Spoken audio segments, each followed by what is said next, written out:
Sending data. I hope I haven't forgotten anything. VPN off.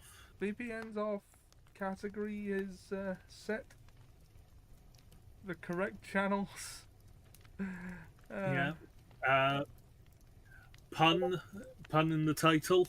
No, I haven't done that. It's just we finished the return of Sherlock Holmes Tome Rader Classics. Hello and welcome back to Tome Rader Classics. I'm Ollie Johnson, and with me, as ever, is Dan Murgy. How you doing, Dan? I am well but tired because I've been doing book events for this week. The book cover to put on the thing. That's what I forgot. Yeah, yes. Oh, To be fair, we only started doing that last week, so it's... yeah. Oh, let's... Okay, well, we have finished this week the last 3 stories in the return of Sherlock Holmes. Yes, the missing three-quarter, the Abbey, Grange, and the second stain. Yes. The second stain, mind. Yes. The first stain was inconsequential. It was the second stain that was important. Yes. Okay. Just a second. There we go. Right, let's put that up. There we go. Now. Okay, now everything is in place. Yes. It looks like we're burning this book. We're free at last! Throw it into the fire. Destroy it! It wasn't that bad. I suppose I could put it there and... It's fine. Above it.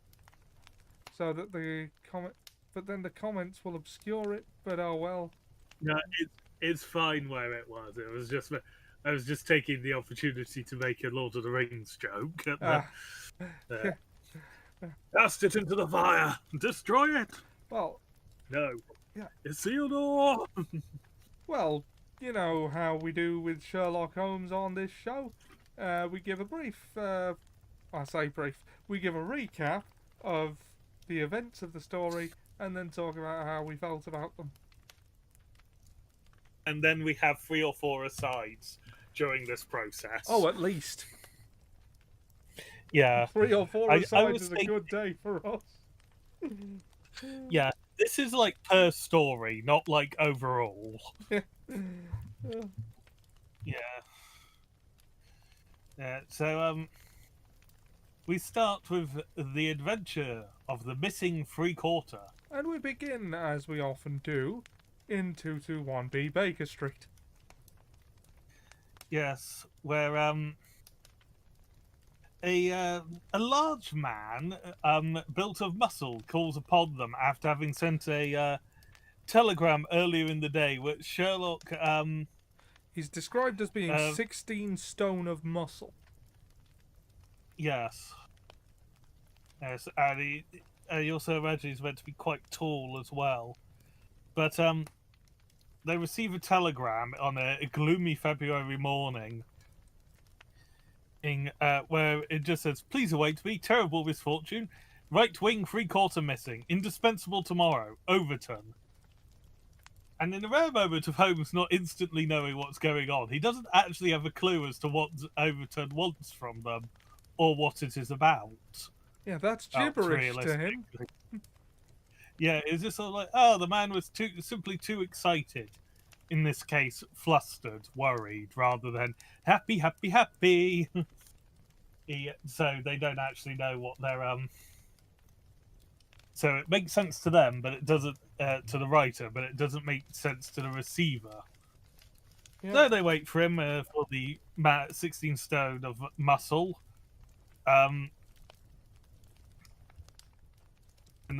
Sherlock is slightly excited, as in happy, happy for this, because it's just sort of like, London has been a bit boring. The criminal classes are just terrible. There's not been a mystery.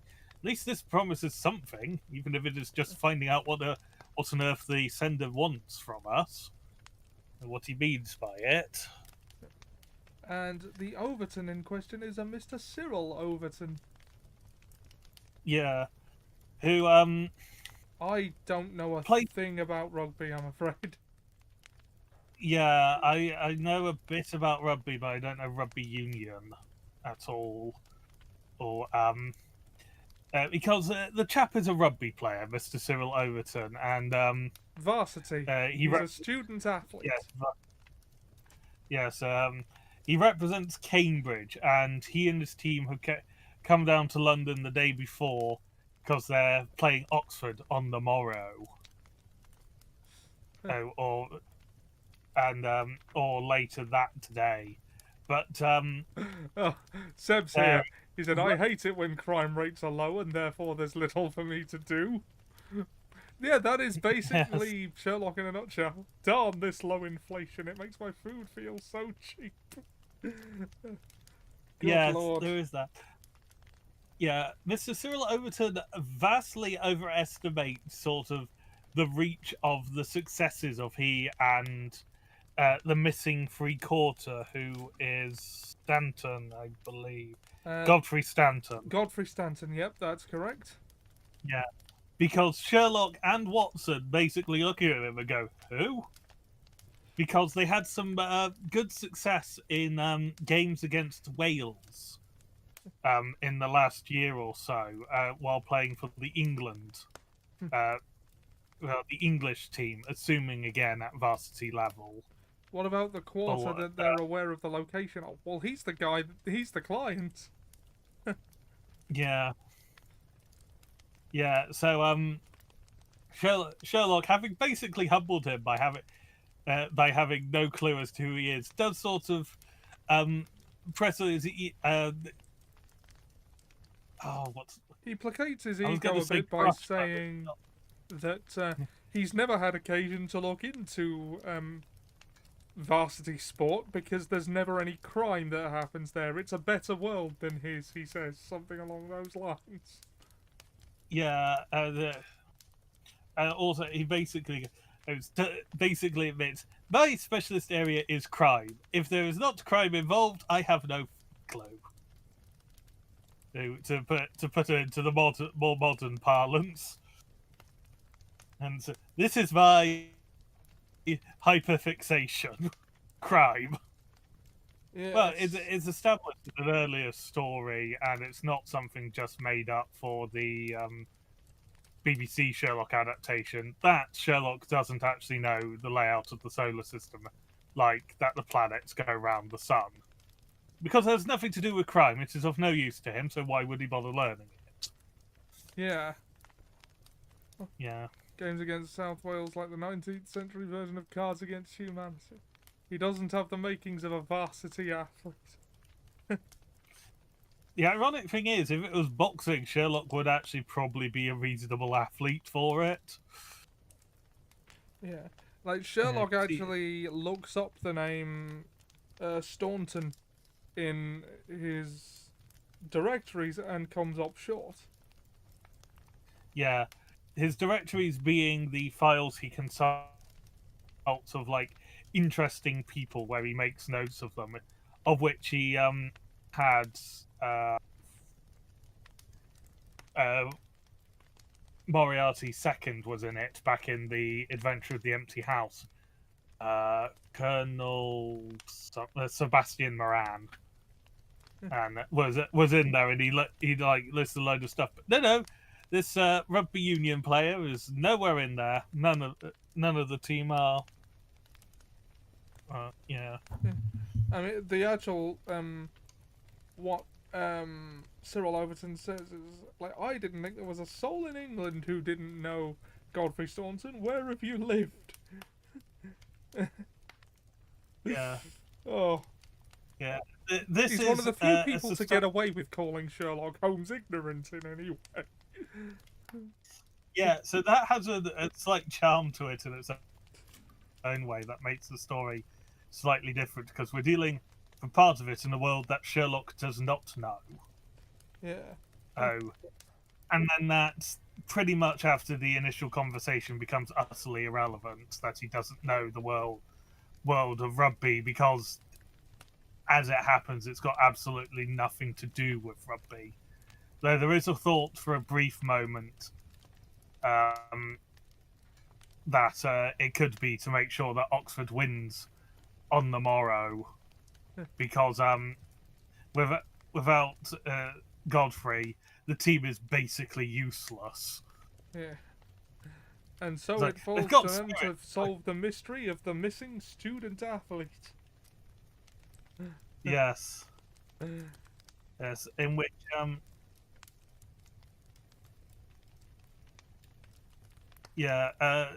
which there is sort of like trying to work out motives of who'd want him, because the story is Who'd want it? who'd want to kidnap him, steal him away, and stuff like that. Because the story is he didn't seem great, but Cyril had seen him before, or like turning in at 10 o'clock sharp, mind you. He's a good believer in routine, practice, and structure, Godfrey, and forces it upon the team, which is slightly different from the normal university rugby club I'm used to engaging with, which is just sort of like, my God, that's a lot of alcohol. How are you still standing? Followed swiftly by a noise, and then, oh, you're not.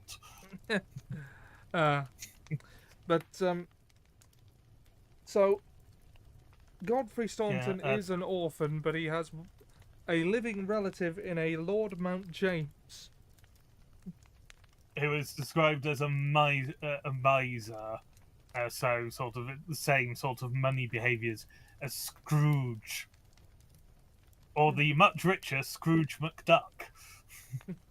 Yeah. Who isn't actually a miser as such, he just knows how to use the money to get to ever greater riches.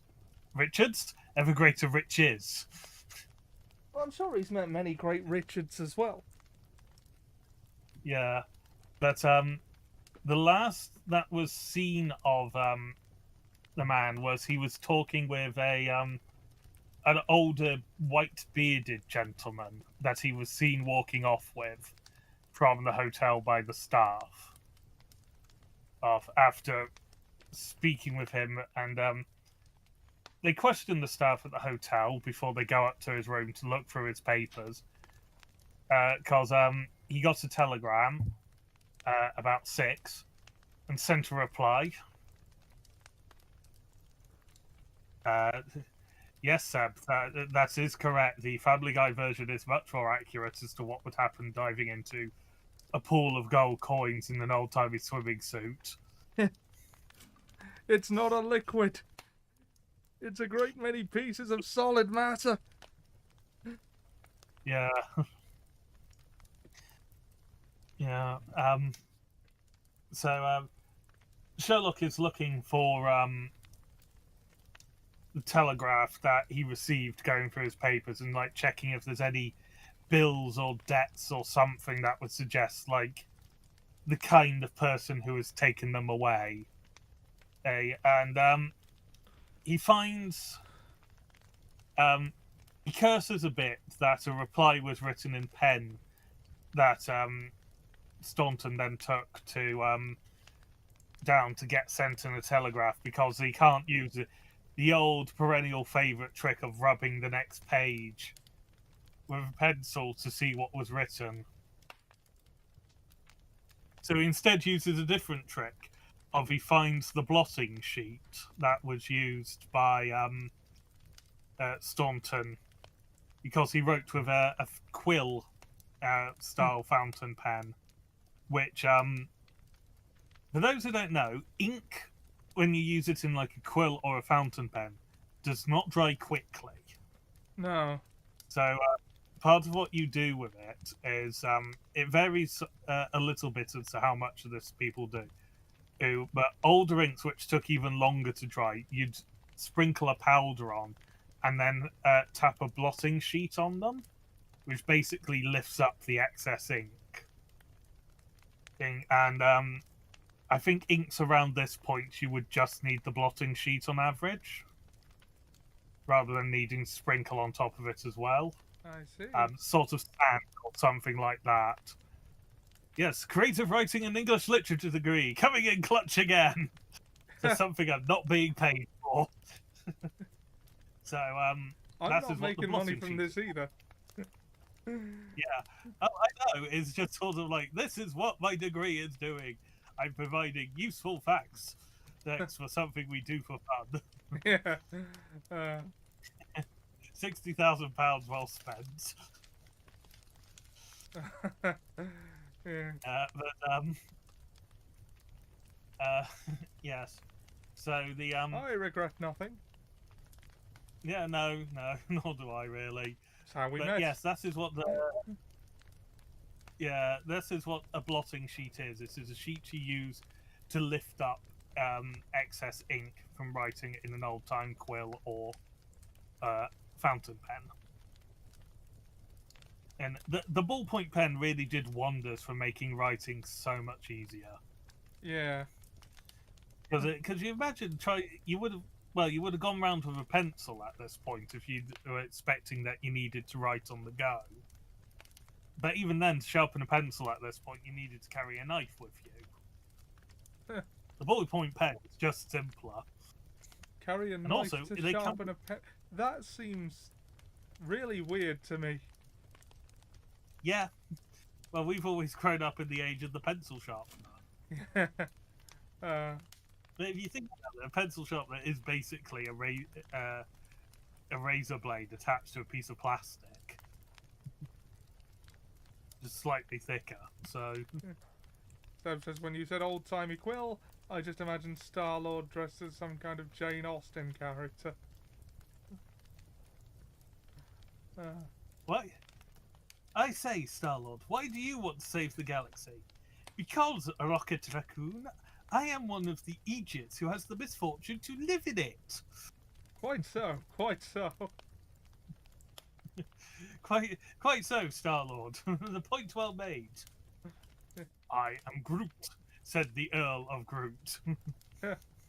Oh. Okay, okay, we've had Sherlock. at least 5 asides.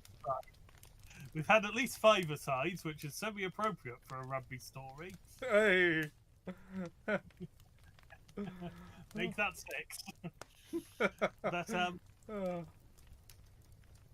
yeah, so they managed to, from the blotting pad, work out stand by and for God's sake stay, I believe, was what it said on it. Yeah. Stand by for us, for God's sake. And since there's no name on the telegram, they can't chase it. They can't trace it. Yeah.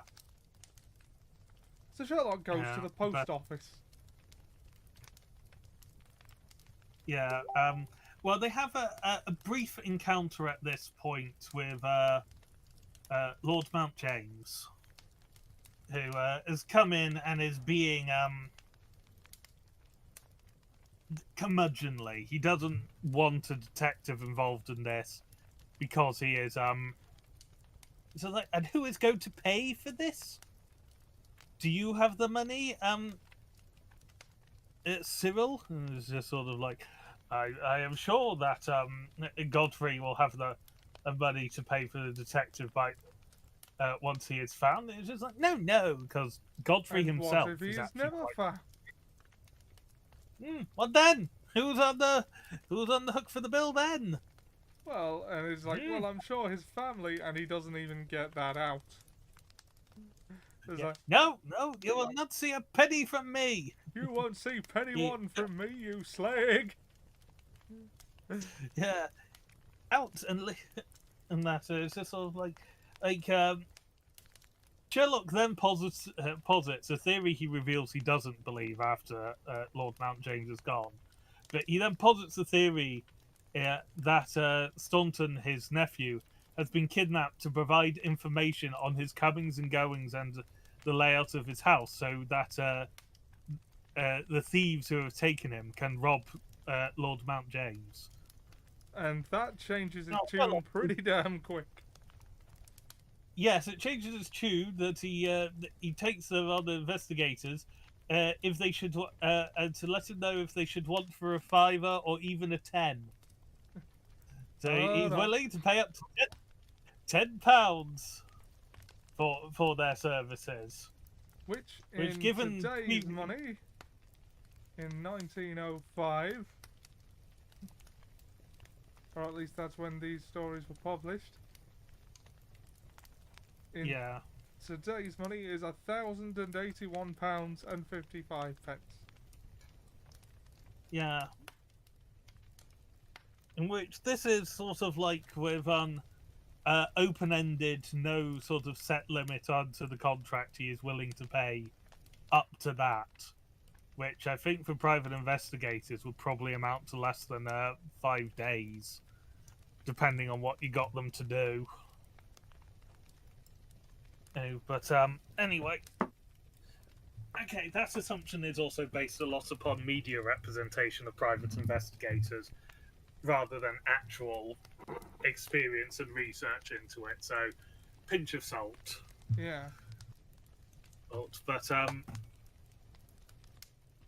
yeah, he also Lord Mount James seems to also tell them if you come across anything that would be of value to hand it over to him. And it's just sort of like, we will make non-committal noises and wait for him to go. And then Sherlock decides we need to go to the post office to find, or the telegram office, whichever one it is, because I think both services were done at post and telegram were done at post offices, but telegrams weren't exclusively post offices. But the safe assumption, they went to the nearest and easiest one to find. And so Sherlock goes over. Yeah. And he inquires as to. I sent a rather important telegram out during the couple of days ago, and I've had no reply. It has occurred to me that I might have left my name off it. Can you confirm or not? And it's just like, and who was it sent to? And it was just sort of like conspiratorially. All I can tell you is that it ends with, I've just forgotten the quote. For God's sake. Yeah. It ends with "for God's sake." I wasn't, Stand by us for God's sake. I know you weren't cursing me for forgetting. For God's sake, Dad. Yeah. No. Yeah. No. Yeah, so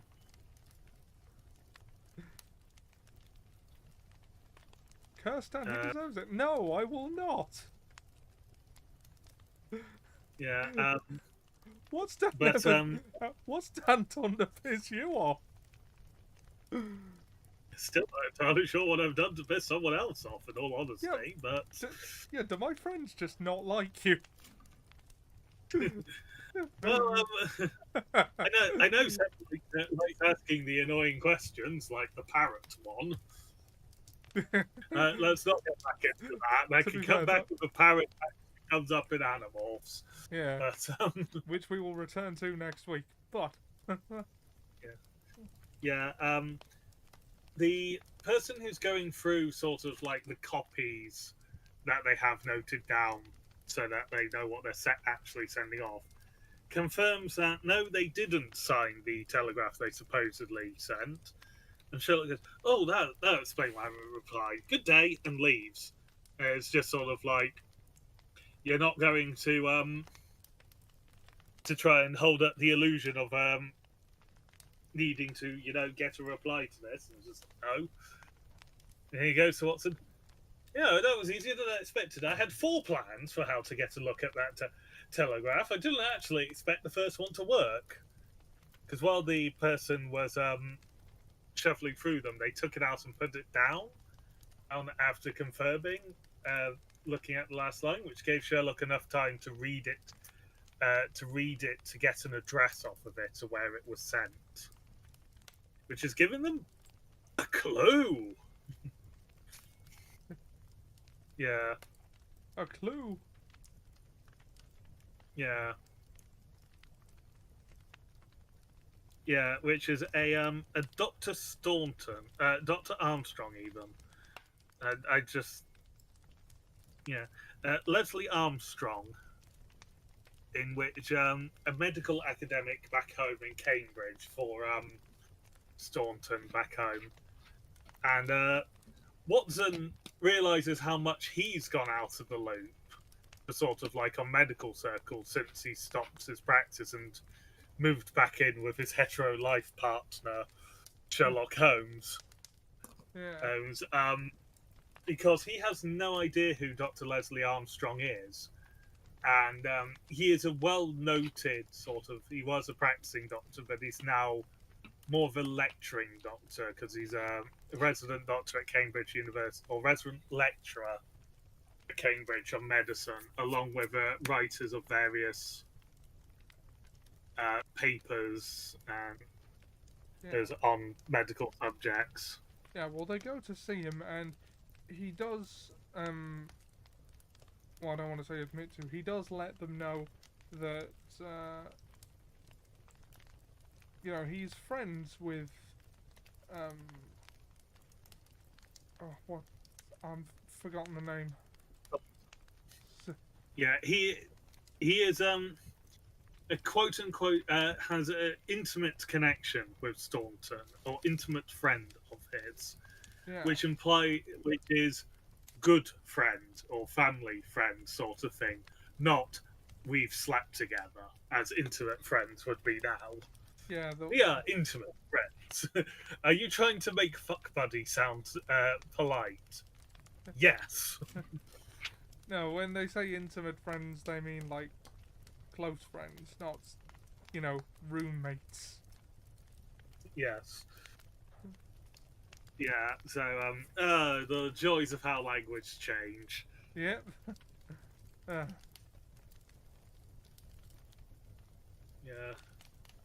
No, so, like, you make this assumption at your earliest convenience would nowadays be fuck around and find out, matey. Yeah. And he doesn't seem at all surprised, or at least doesn't react very strongly when he learns of Staunton's disappearance. Yeah. He doesn't give any hints or theories when sort of challenged as to what it is. And that, and just goes, I do not know anything. Being to go with his lack of surprise. And he is quite rude to Sherlock, because he recognizes the name instantly and goes, I have a low opinion of your professor. You are a digger in people's dirt. You expose scandals of the people you work with. Which is untrue. Sherlock goes to great lengths to keep the scandals hidden if he can. Yeah. And basically, if the guilty parties let him. Yeah. And basically, that is a theme actually across two of the three stories tonight, possibly even in the third one. To avoid, no, it is in all three stories. He does actively avoid making the scandals, but I like when the things line up like that.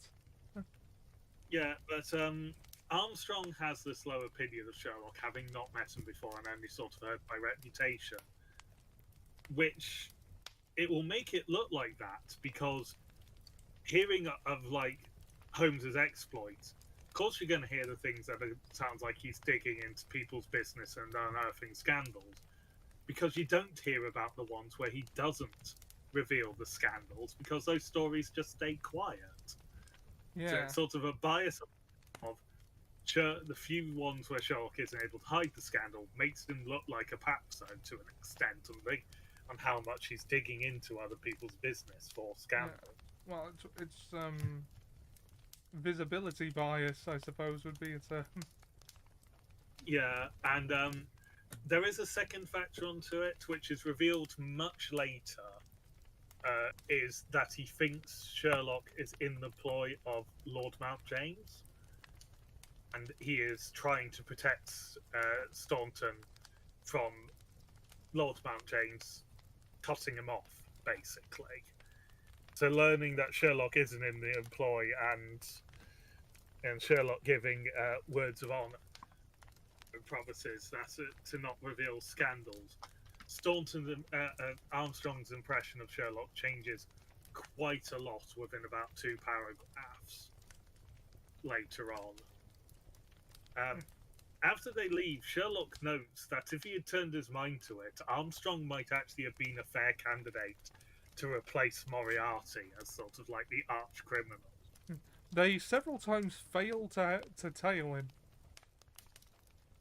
Yeah, and the first time they try to tail him is Sherlock on his own. He's following on a bicycle like a good distance away, so he thinks he's not being observed. Armstrong tells his cart driver to stop, gets out, walks back to Sherlock and says, Would you like to overtake? It's getting a bit thin, and I'd hate to delay you on your exercise." And he refuses to move it until Sherlock overtakes him and continues on. Sherlock's a bit, bugger. Yeah. I thought it was a discreet distance away. He then hides slightly further up, waiting for it to take over. And then Armstrong just never goes past, but he also doesn't return back home at this point. He goes about what he was doing, because he makes a couple of carriage trips a day to local villages at sort of set times across the day. They so get a telegram from him saying, "Stop bloody following me." Yeah. Well, that's not what he says. It's like, if you want a ride back to exactly where you started, feel free.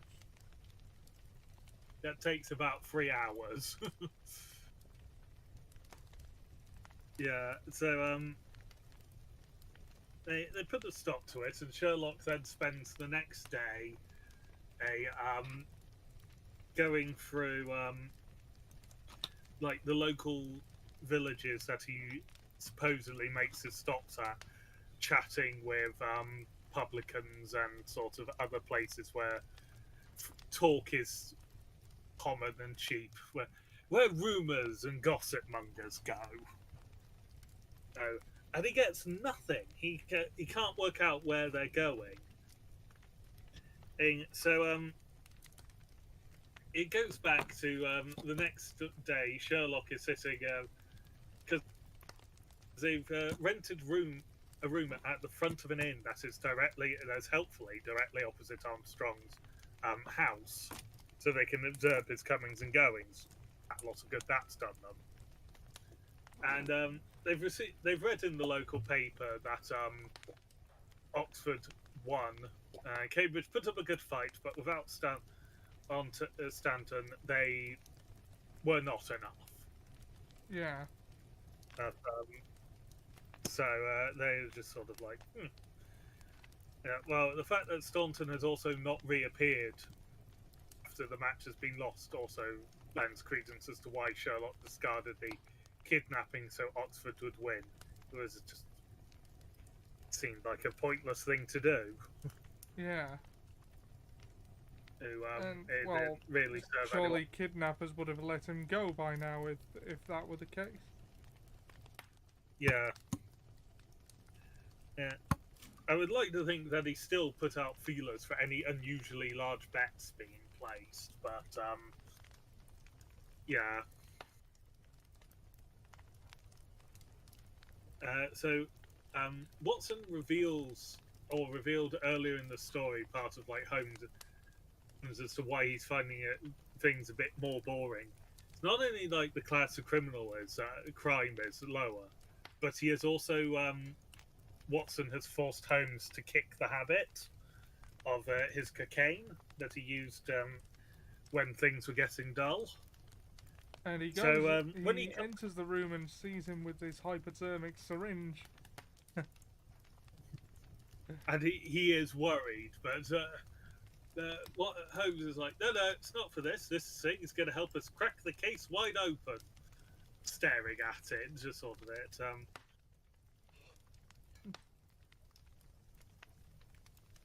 Yeah, and he's also had a telegram telling him to go and see someone at the college and ask for Pompey. A fellow investigator named Pompey. Ah. He, Not to be confused with Which, Pompey Magnus, who was defeated by Caesar. yeah. It's not that old. Yeah, no, but the next day, we meet Pompey. He is a beagle foxhound cross. Their fellow investigator is a dog. Doggo! And it is revealed that the key to breaking the case was Sherlock doused one of the wheels of the carriage that Dr. Armstrong goes out in aniseed oil, which is the smell that apparently the foxhounds were trained, or Pompey in particular, but it's implied to be more general, is a scent that they're trained to hunt out and follow. They're following it, and they determine why Sherlock was having no luck. Is that not long after the point where he was spotted last time and was basically waved forwards, the carriage went off the track, went across a small field, and went onto another road on the other side of it. And they follow that down and then quickly get out of sight, right? Because the carriage is now coming back towards them, and they don't want to be spotted. So they then follow and continue and find where Armstrong's carriage was, which is a sort of quaint house in the countryside, or a cottage rather than house. Yeah. And there's sort of a strange noise coming from within that's described as a sort of droning, almost. As they begin, and they knock at the door. No reply. They knock louder at the door. Still no reply. But the noise is continuing. They spot that the carriage is on its way back suddenly. So they let themselves in because the door's unlocked, and they go upstairs to find a very unhappy sight.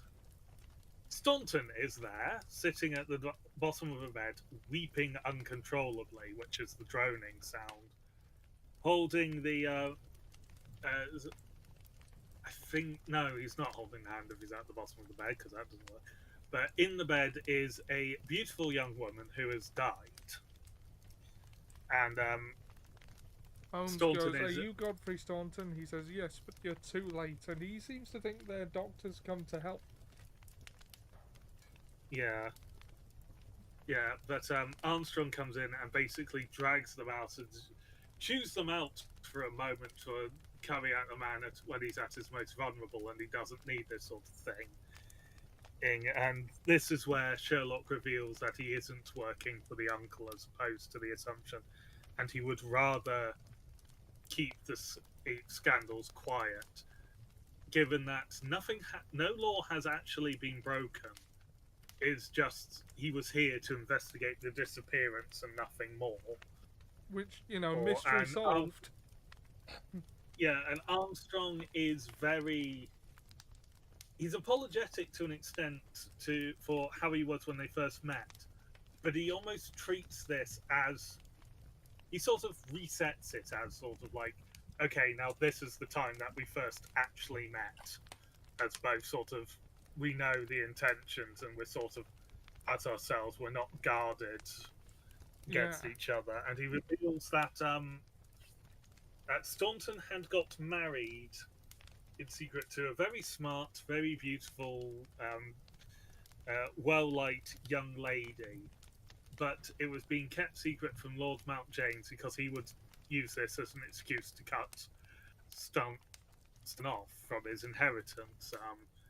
It's implied it would probably only be a few years till it would actually arrive. But his wife had been showing signs of falling ill before Consumption, I believe. before he left, and it was consumption, like one of the worst cases that Armstrong had ever seen, and he'd been treating her. He'd hidden the truth from Staunton at first about how bad it was getting, until because Staunton leaving London would raise suspicion and possibly allow Lord Mount James to learn of the wife's existence, which is exactly what he feared was that happening with Sherlock investigating. So he disappeared of his own accord to try and care for her in her final days. Varsity match be damned. Yeah, it wasn't so much care for as to be there in her final days, because there was nothing he could do, there was nothing Armstrong could do. And how he learnt was the old man with the white beard who he was last seen with is his wife's father, so his father-in-law, and he came to speak to Stanton, despite Armstrong telling him not to tell Stanton. And as Ollie said, varsity match be damned. Yeah, So, I mean, if your wife's on her deathbed, you're not really going to care about a rugby match. Yeah. So Armstrong was trying to protect Stanton from his uncle's vicious streak. It was and there was no foul play involved. So Sherlock and Watson bid Armstrong good day and leave, and that's the end of the story. Quite content to just let this be. Yeah, because there's no crime, so there's nothing for them to report or have to deal with. Really, they've solved the mystery. They can tell Cyril that everything's fine. Well, not everything's fine. Yeah. That Godfrey Staunton is alive and well.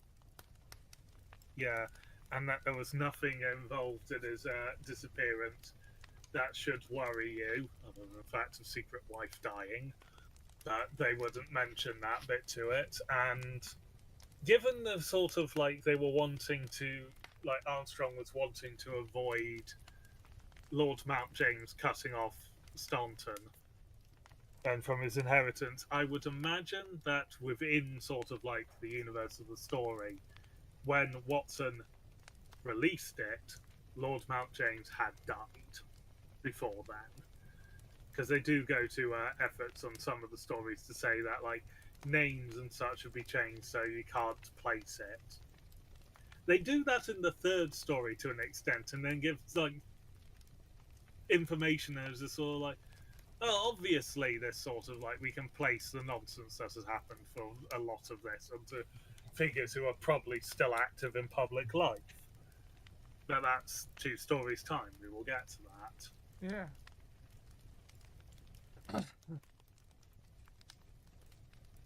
Yeah, so I found this one interesting. It is it brought up sort of certain different ways of looking into the thing.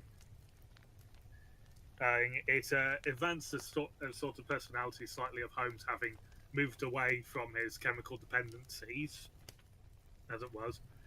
Again, sort of with modern outlook, making the comment about them being roommates in sort of the historical roommates, you say? Yeah. Single bed, you say? Yeah, it's just sort of that's the central mystery is not overly complex, but because it's not a murder and indeed not a crime, it's actually quite refreshing, and that is what makes it harder to work out. Yeah, Because there's no crime in this one. yeah. There's no all bad the- guy. There's no crime. Sherlock doesn't really know what to do if there's no crime. Yes, all sorts of the tropes that are sort of are formed around the Sherlock Holmes stories are sort of null and void to an extent, other than Sherlock is able to get what he wants out of the mystery without too much bother comparatively. Though, yeah, this one also featured the newer detective who's been appearing in the stories of late. He was the one who recommended Cyril go to Sherlock. Oh God, I want to say Stanley, but it is Stanley Hopkins. Yeah, who is sort of, for the amount that like Lestrade and Gregson appear in adaptations, Hopkins doesn't so much. No, that's true. That's true. I couldn't remember his name, or I'd have said. Yeah, I helpfully had it right in front of me all of a sudden. Yeah. Yeah. What did you think of the story? Well, yeah. Same as you. I thought it was unique in that there was no actual foul play happening here, just an unexplained absence. That. Yeah. And, well, the closest thing we had to an antagonist in this story was the doctor who wouldn't let him follow him. Yeah. But they also implied that he was quite an intellectual powerhouse. Else, with the if he turned his mind to it, he could be the new Moriarty, basically. Yeah.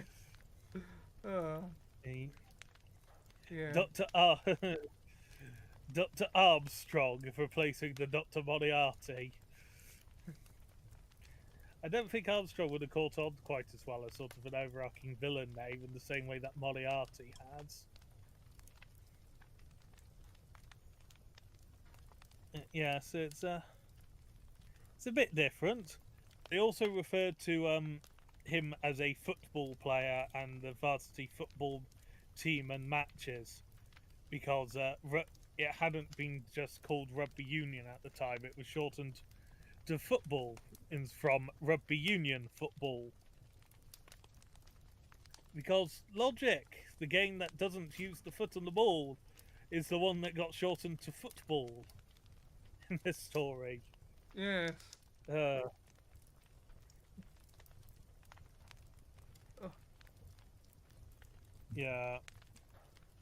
So that was the missing 3/4. Yeah, it turns out he was at home losing his wife, so probably wanted to remain missing for a bit longer before being disturbed, really. I mean, as excuses go, that's not terrible, is it? Yeah. Huh. So now we have the adventure of the Abbey Grange,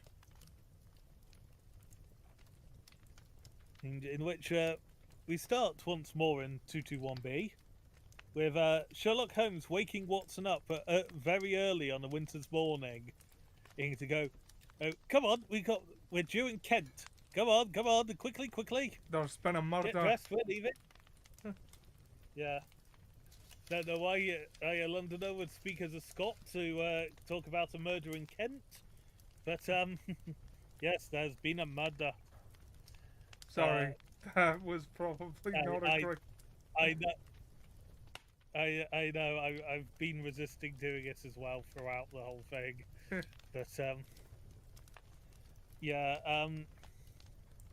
Another member of sort of the middle aristocracy has been killed, or the lower aristocracy. Sir Eustace Brackenstall has been killed, apparently by burglars. Arthur Conan Doyle is great with names. Sir Eustace Brackenstall. That sounds like a pompous name. Yeah, and given what we learn about Tim, it is sort of almost fitting name to an extent. And though, as we brought up previously in Charles Augustus Milverton, he did use real stories at the time to inspire him. So he just nicked names and altered some of them because the Charles Augustus of Charles Augustus Milverton was nicked from the person he was based upon. Though I cannot remember the surname he changed it from. Yes.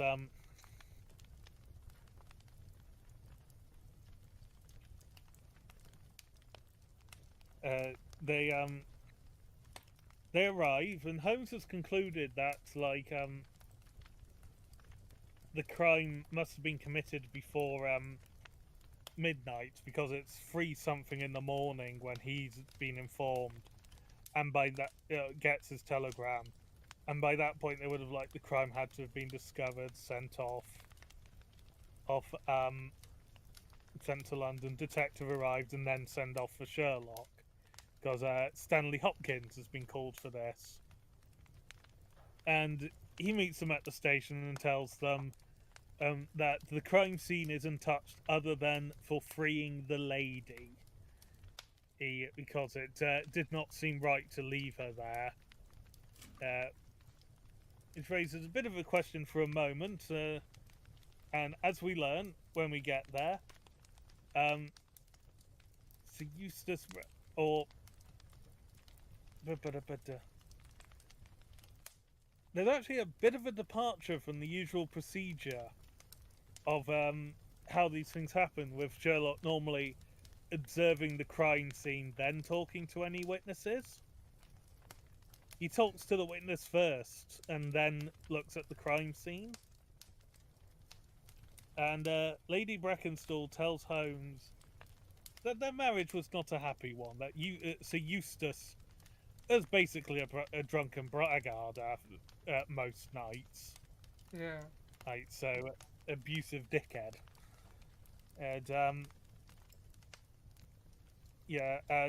she'd be, because of his drunken behaviour, she'd sort of got into the habit of checking that all the doors were locked, and the windows and such, because he wasn't doing it, and the house staff, because there'd been work done on the manor, house, estate, whatever, recently. The servants lived in the new wing, so she was made, and they generally were dismissed and retired before Sir Eustace did. So she would check to make sure things were locked because he was not reliable for it, and the servants stopped working before it needed to be done. And she says that she encountered an elderly man in the dining room around 11 o'clock. He was climbing in the French windows, followed by 2 younger men, and who were identified earlier as when Sherlock was getting information from Inspector Hopkins as a trio of thieves who had been spotted a couple of towns over less than a month earlier, and were sort of notorious thieves from across England, who have mentioned that we'd thought they'd made a boat to America by now.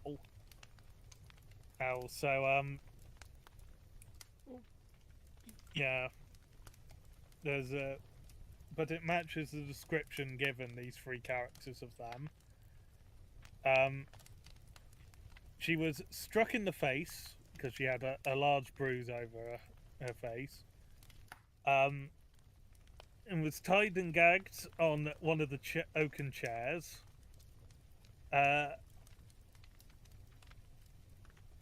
With a broken bell rope, so the rope you pull to ring the bell to get the servants to come to you in that room. And then, having apparently heard some unusual noises, so Eustace came in a minute or 2 later, brandishing sort of can't remember what they call it, basically a stick of some sort. and he goes at one of them and gets clobbered on the back of the head and just killed outright. Like, they describe his brains as splattered. Yeah. I believe. He's like brain and blood on things. Pretty brutal. And Lady Brackenstall fainted in response to that for a minute or two, and then comes round to see the three of them casually enjoying some wine from a bottle on the side. It's just sort of like, what? You just killed a man, you got the lady in the house tied up, and you're just drinking some wine. Yeah, that doesn't sit right with him. Yeah. And they left taking some silverware from the room in question. So Holmes starts to investigate the scene.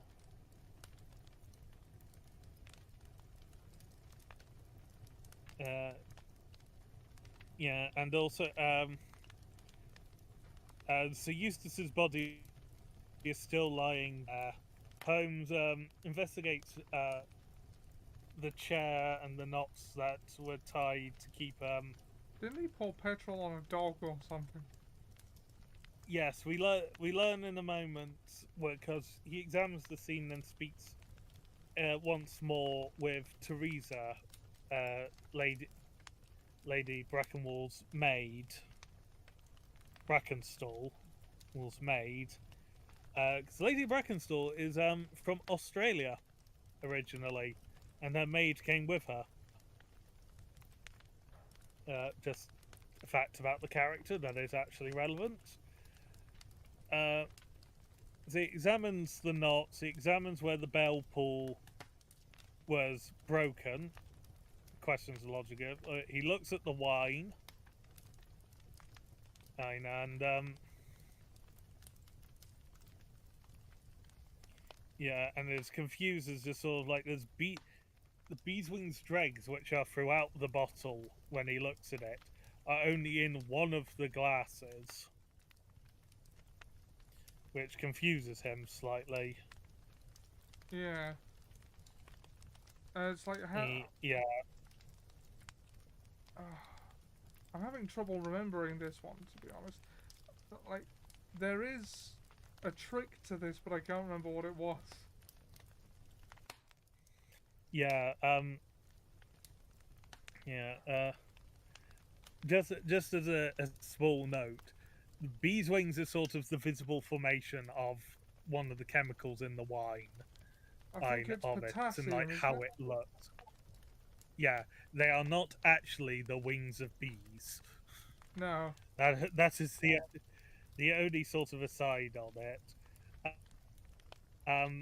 He notes that despite there clearly being a corkscrew visible in one of the open drawers, that the bottle of wine has been drawn from a quote-unquote multiplex knife, a corkscrew on that, or as we now know them, Swiss Army knives.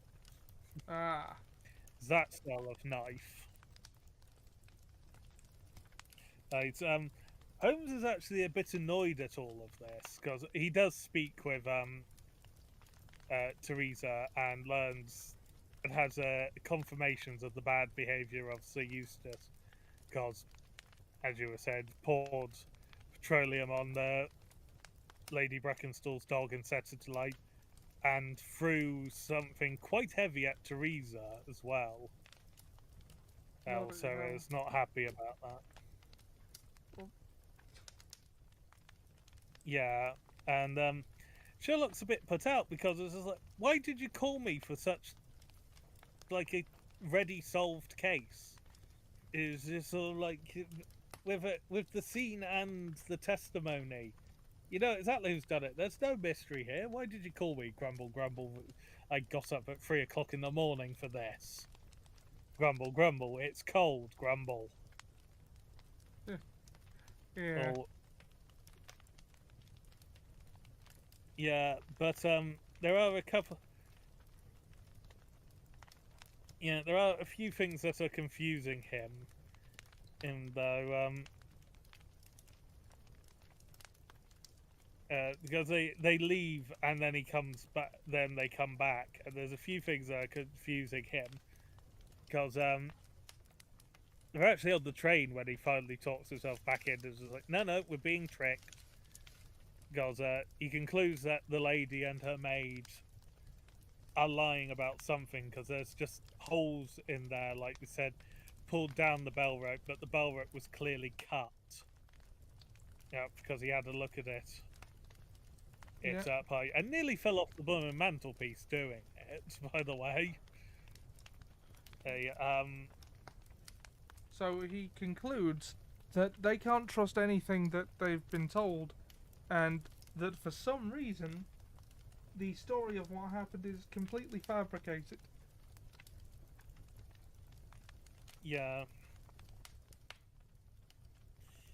Yeah, so Sherlock concludes it's fabricated. It's like the bee's wings, the bell pull rope being cleanly cut higher up, but the end of it being frayed when tied, the types of knot that were used, and the frankly paltry amount of silverware that was taken when, like, if the chap's dead and the lady of the house is tied up and no servants have come from the noises made so far, surely you could rummage the house some more before, for more valuables before you leave. Yeah. And it's just like none of it sits well with Holmes, and so they go out.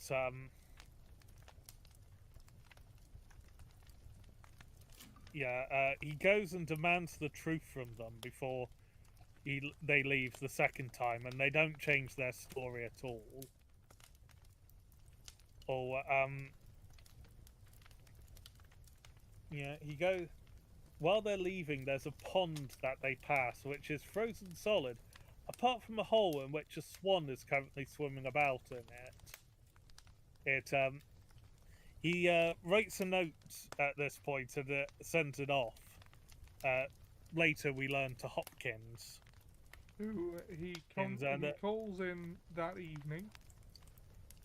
Yeah, Holmes has started his investigation into looking for the killer, leaving Watson alone, so we don't learn what Holmes has done or indeed what sort of person he's looking for until Hopkins calls in that evening, as Ollie was saying.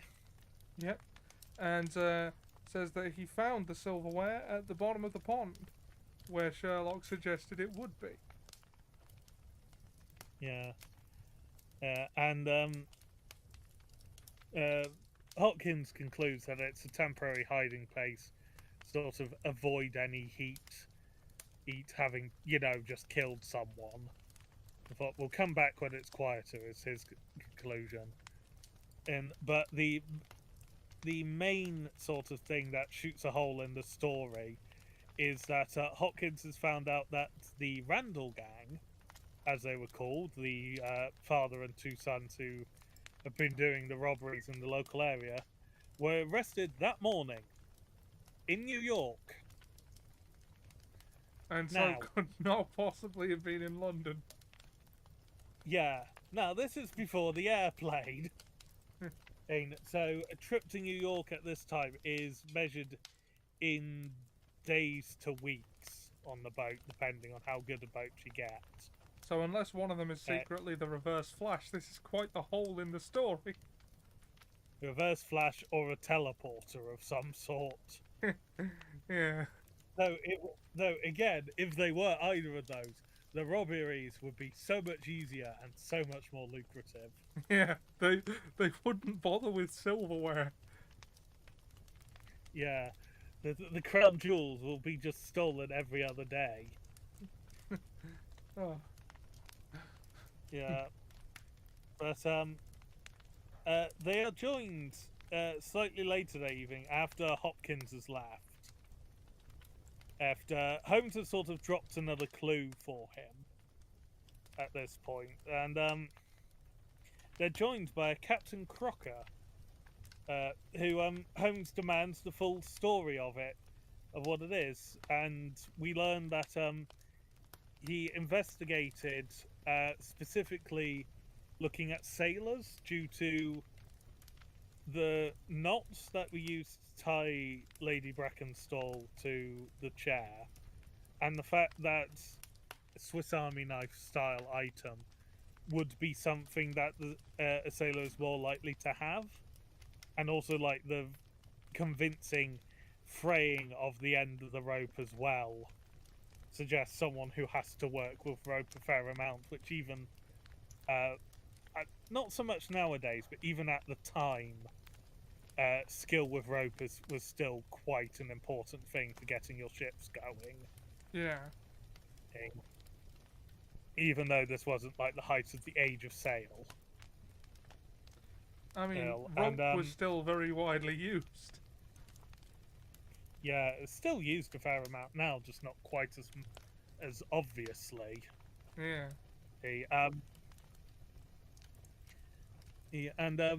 Holmes demands a full retelling of what happened, and truthfully, and with nothing left out or even slightly altered.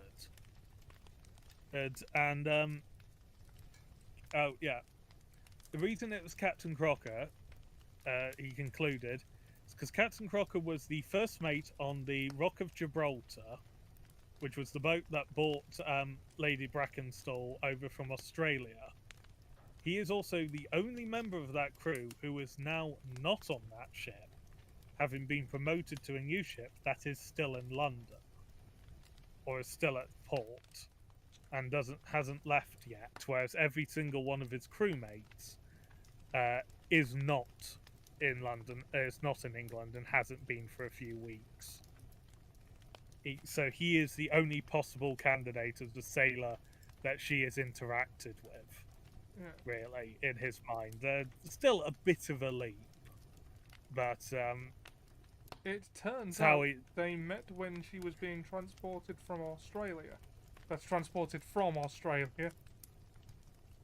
Yeah, not instead of the usual way the British boats arrive in Australia, going, "Here's your convicts, enjoy."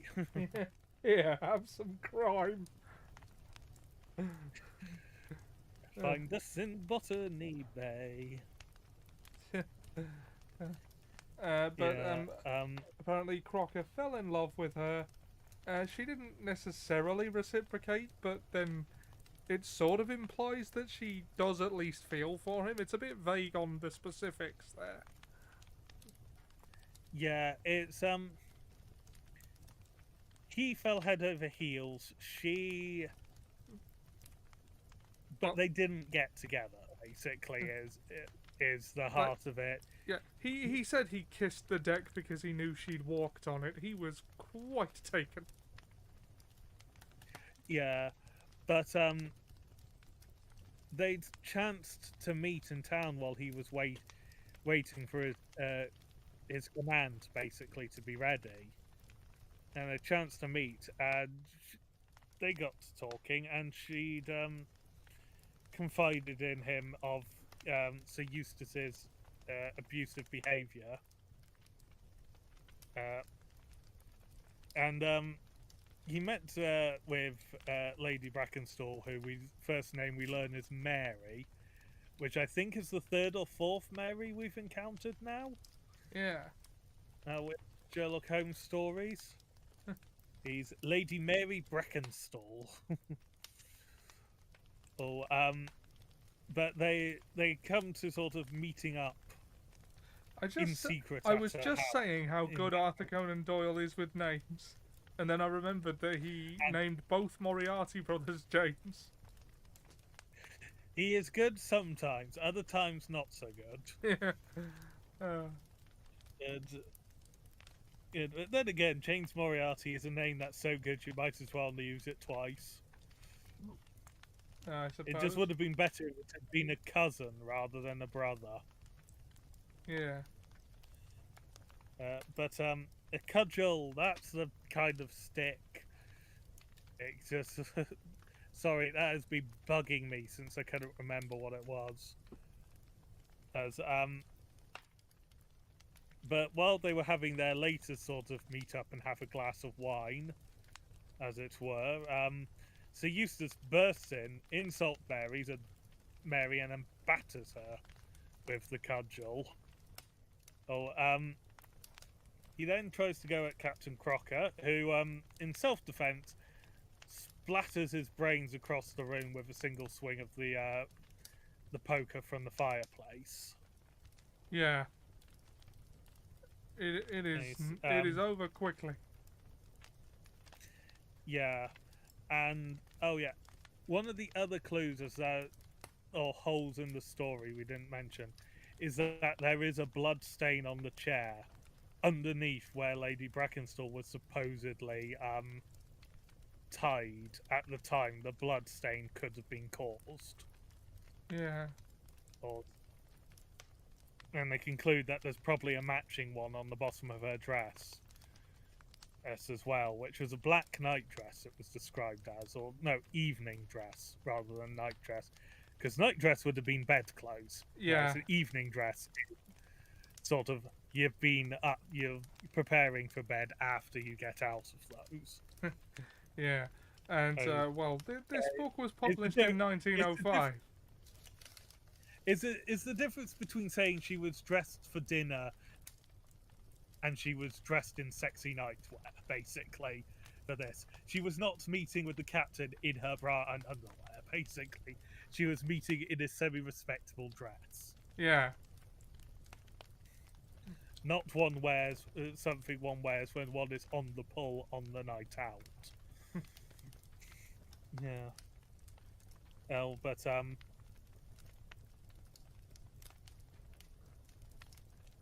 yeah. We learn that they then come up with the idea to stage the scene. The two of them and Teresa, who heard Sir Eustace yelling and came to her Lady Brackenstall's aid, and she was the one who suggested that they make it look like the morgue or people had been drinking the wine than had been by pouring the leftovers into the other glass. There's that, and opening up the bottle, which they did with the captain did with his Swiss Army knife, because that's what he had found, because he didn't know where the corkscrew is. Yeah. He then tied Lady Brackenstall up. This was all done to avoid the scandal of sort of the husband being an abusive drunk, the lady potentially sort of, or the perception of the lady is cheating on him. Yeah. Because, well, in the story where we actually had cheating, that publication was delayed by over a decade. So I imagine that Arthur Conan Doyle just generally avoided having things that actually were cheating, but not avoiding things that could look like cheating if you don't know all the details. Yeah. I think actual infidelity is only ever featured in one of these, and we've covered it, and it was surprisingly brutal. Yeah. And so the knots he used when tying up Lady Brackenstall were the main giveaway as to being a sailor, because it's just sort of like only sailors would really do those knots and could do them well, because there are books on the different kinds of knots that sailors use, and some of them are incredibly complex. Yeah. And they would just be second nature, but because if they weren't, you really got to struggle on a boat if you have to do the knotting. Well, yeah. Well, they've got to learn to have them be second nature, because they need to be able to tie them quick. You know, they could be like being pitched about in a storm. Yeah, you need to be able to do them without being able to see what you're doing to an extent. And so, Holmes Holmes is testing Crocker throughout this, and is pleased to find that Crocker has not left out any detail that he's already worked out, or tried to alter anything to make himself or anyone else seem less guilty than they are. Yeah. And he gives Crocker, tells him that the police don't know anything. I'll give you 24 hours to make your getaway and then tell the truth. And Crocker refuses with a great indignation. Saying that I'm And, not leaving her to face the music? How dare you insinuate that I even would? And Holmes is like, you have passed the test. Yes, you have passed the second test / avoided the trap. I was just testing you, and yet again you've come through. Yes, because he was testing Crocker's loyalty to Mary. Would he protect himself and let Mary take blame? Because if he did, I suspected the rider crop was and the handcuffs coming out. Oh god, that sounds much worse than it did in my head. You clearly intended that. It's because in previous ones he's beaten them with his riding crop and then handcuffed them. Oh yeah, I suppose he has. It's genuinely what he does when he's got the criminal in his house. Yes, this is true.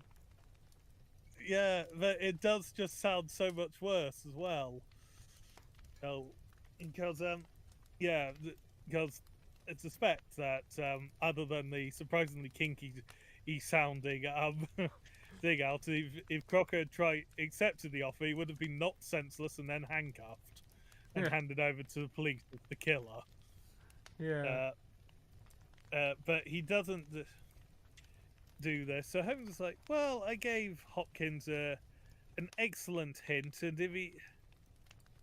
I don't really need to do any more than that. And then he sort of does a mock sort of trial for a few minutes with for 30-odd seconds with Watson as the jury, Holmes as the judge, Crocker as the defendant, and asks Watson, how does the jury find them, having heard all the evidence? And Watson goes, not guilty. Holmes goes, quite so, said something in Latin that I don't remember, and tells Crocker to go to your ship, be away for about a year, which is how long your ship is due to be away for.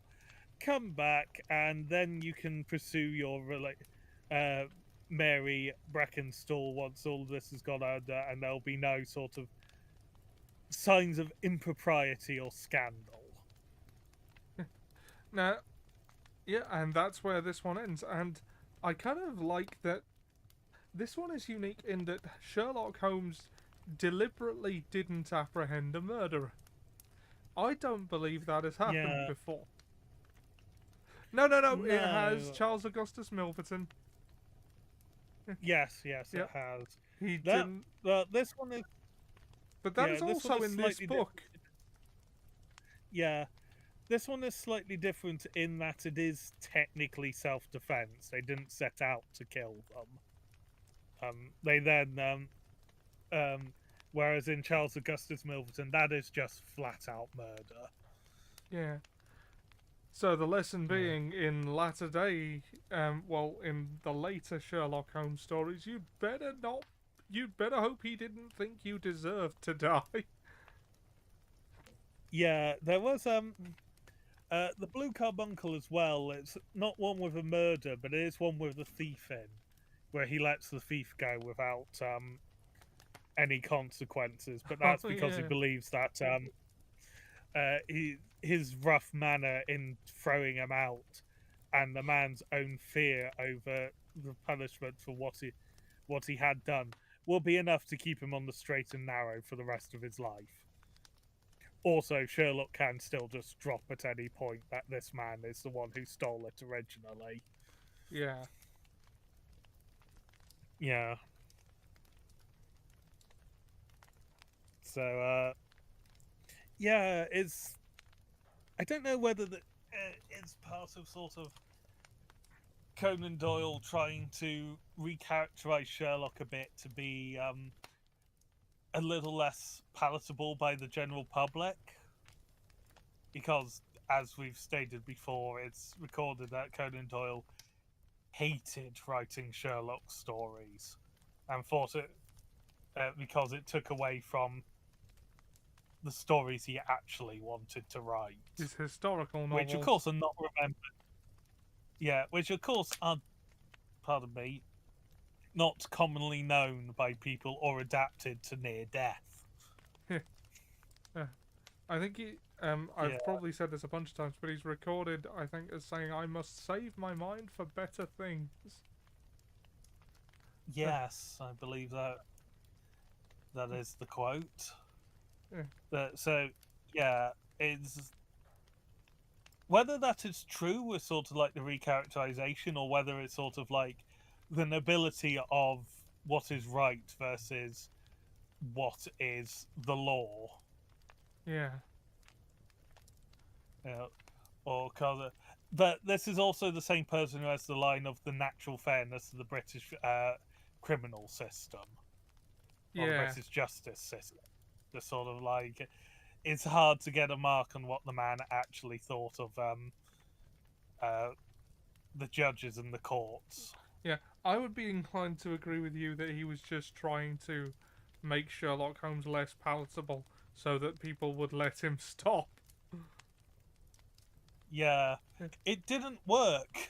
Yeah, there is a saying, never become good at something you don't enjoy, because people will never let you stop doing it. Yeah.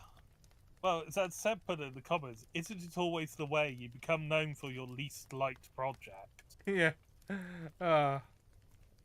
Yeah. Though your one, don't become good at something you don't like because people won't let you stop letting you do it. That is basically just don't become good at a job you hate. Yeah. Just sort of like do not go into a job you hate at all, or if you do, just never become good at it.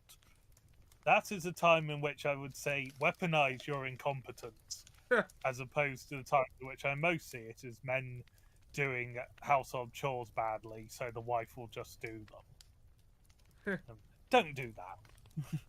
But if you're stuck in a job you really don't want to be in long term, and don't want to be given more responsibilities into the job, weaponize your incompetence to never get better. Just don't weaponize it so much that you get fired before you can get a better job. Because I imagine if you took the job in the first place, it's because you need the job. Yeah. Yeah. Life advice from Tome Raiders. Half-assed jobs you don't like to do in terms of actual your day job. Don't do it to try and get your spouse to do more housework of a chore you don't like doing. Just suck it up, do it. It's over quicker that way. Half-ass your day job, but don't look like you're trying to half-ass your day job. And don't half-ass your home life. Yeah. I say that, living in something that can look like a pigsty, so, I don't know, slack casual. Yep, that was the reference I was making. Yep. Yeah, so, yeah, so also, amusingly, this story, the Abbey Grange, is another one where it makes Sherlock look like he's a bit of a hopeless romantic. He's just sort of like, oh, I can't send you to prison because then you can't be with the woman you love. I guess I'm going to have to not tell the police everything I know, and love will out. I ship it. Sherlock Holmes, 1905. Yeah, amusingly, at this point, it's putting one half of them onto a ship so that they can then later be shipped. Actual boats getting in the way of relationship. Yeah.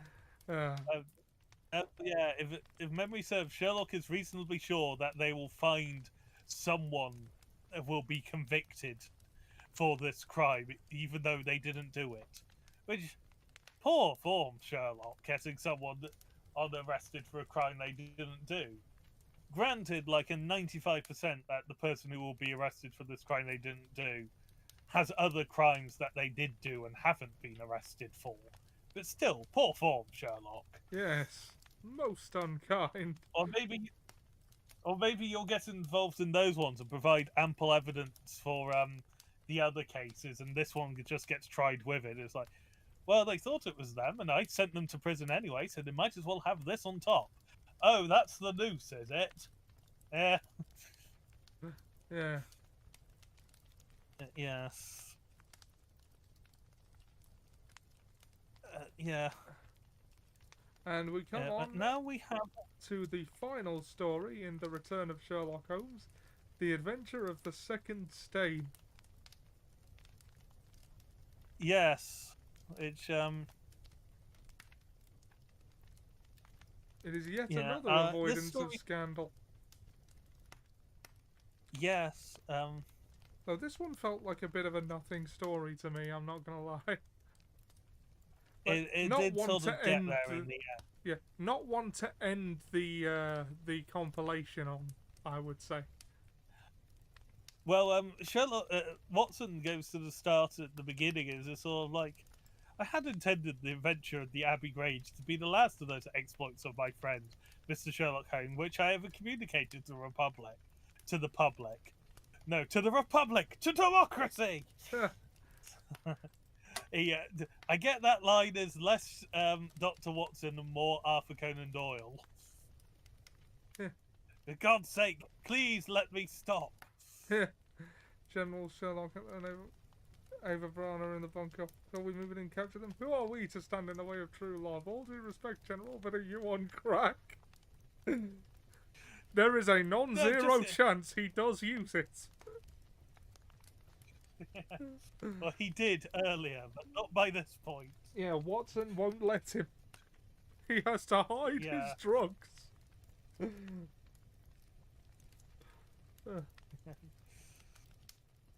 But they sort of talk of this one as sort of like, well, it's a big one of sort of the public interest and sort of thing. I will make it somewhat vague in detail, to not give away sort of like people's of interest and sort of stuff like that. So it's just like the public sort of deserve to know.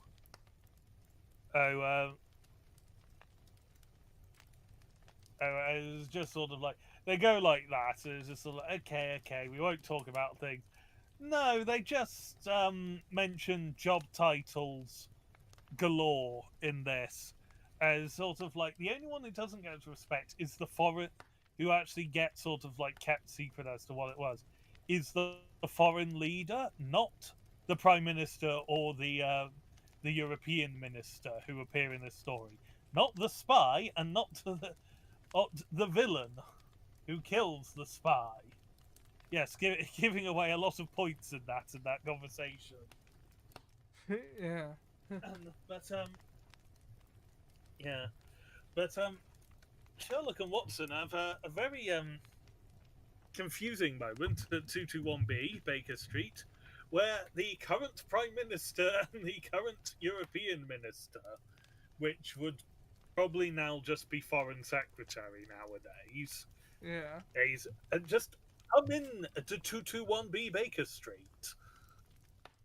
It's just sort of like, okay, this is hardly sort of subtle and keeping names and people vague, Watson. And yeah, and it turns out for the second story we've had, which involves the government coming, a member of the government coming to Sherlock Holmes with a problem, it's because an important document has gone missing. And so was last seen in the Adventure of the Naval Treaty. Yes. That wasn't too long ago. No, but it wasn't this collection, at least. No, I think it was before The Hound of the Baskervilles. Yeah, I think the naval treaty was the one was in the same week as the final problem. Ah, yes. Yeah, I think so. That would be still be about 2 months ago now, given we've interspersed Animorphs in. Yep. And So surely that's nothing short of political scandal that the Prime Minister has so little faith in the police that he relies on a private investigator to solve a crime. Well, Sherlock's got something of a reputation by this point. and also, given the circles that the Prime Minister moves in, he will undoubtedly have met many people who have had matters investigated by Sherlock, and nothing has come to the papers or anything about it. And that is what he needs at the moment, because the police at this Discretion. point, yes, he needs discretion, and he needs the media to not be paying attention to it. At this point, there is still a certain amount of anonymity that even the Prime Minister would be able to get away with moving around London. And so,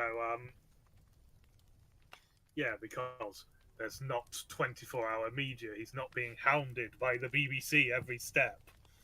Yeah. No. It comes to that a letter has that was in the possession of the European minister has gone mission. It's gone on a mission. Has gone missing from his lockbox at home. I can't remember exactly what they called it. So okay, the Ayatollah's causing trouble. Should we send in the army? No, send in Ross Kemp. Have you seen his TV shows? He's a badass. Yeah, dispatch box. That's it. So, sort of a prime minister, his ministerial at-home box. It was that he keeps ministerial records in. Secretary of State of European Affairs is his official title. Or just yeah. So yeah, he kept it in his dispatch box because he didn't trust it to be safe at his safe at work. He was pulling a bit of a double bluff with it because it was just sort of like the only people who sort of knew it would existed was the foreign leader who sent it, and the Prime Minister and his cabinet were the only people who knew this letter existed, in theory. Yeah. And he was pulling a bit of a double bluff of, well, one would assume that he'd keep such an important document at his work safe. No, he is not letting that thing go out of his sight, because if this got into the wrong hands, it could lead to war in Europe again. And no, this was released in 1905, so war in Europe was still 9 years away. Yeah. And some of the tensions were not, but some of the tensions that did lead to it were bubbling under the surface at this time. No one knew that this note was in his dispatch box. So at the time, like, he'd never told his wife anything about this. He literally never spoke politics to his wife, which sort of shows a bit of the attitudes at the time towards how women don't have the head for politics. That's why they don't deserve the vote. And also a wonderful separation of work life and home life that we wish we could aspire to. Just sort of like, I don't talk about politics at home. Politics is work. For that.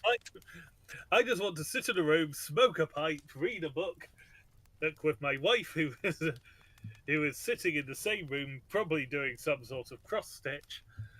Then we shall retire to our separate beds, and occasionally we will try for an air. Also, there will be copious amounts of drugs and other things that would kill us about the house. Huzzah! For this is the Great Binge. Yes. Well, 1905, it might be no, it'll still be going because the Great Binge was still going on in the World War. So yeah, no, I was speaking nonsense to begin with. So it's But kind of like how Rocky ended the Cold War. mm, yeah,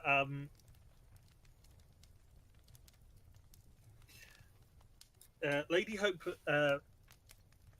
because the secretary's name is, where is it? I just had a second. Trelawney Hope. Yep, that's the one. Yeah, and the Prime Minister is Lord Bellinger. Sounds like he should have a deep voice, good at shouting. Possibly Lord a bit like the Bellinger? Bishop.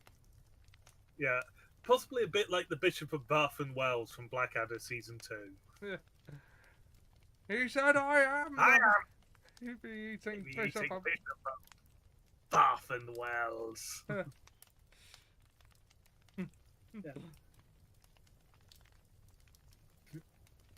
Yeah. So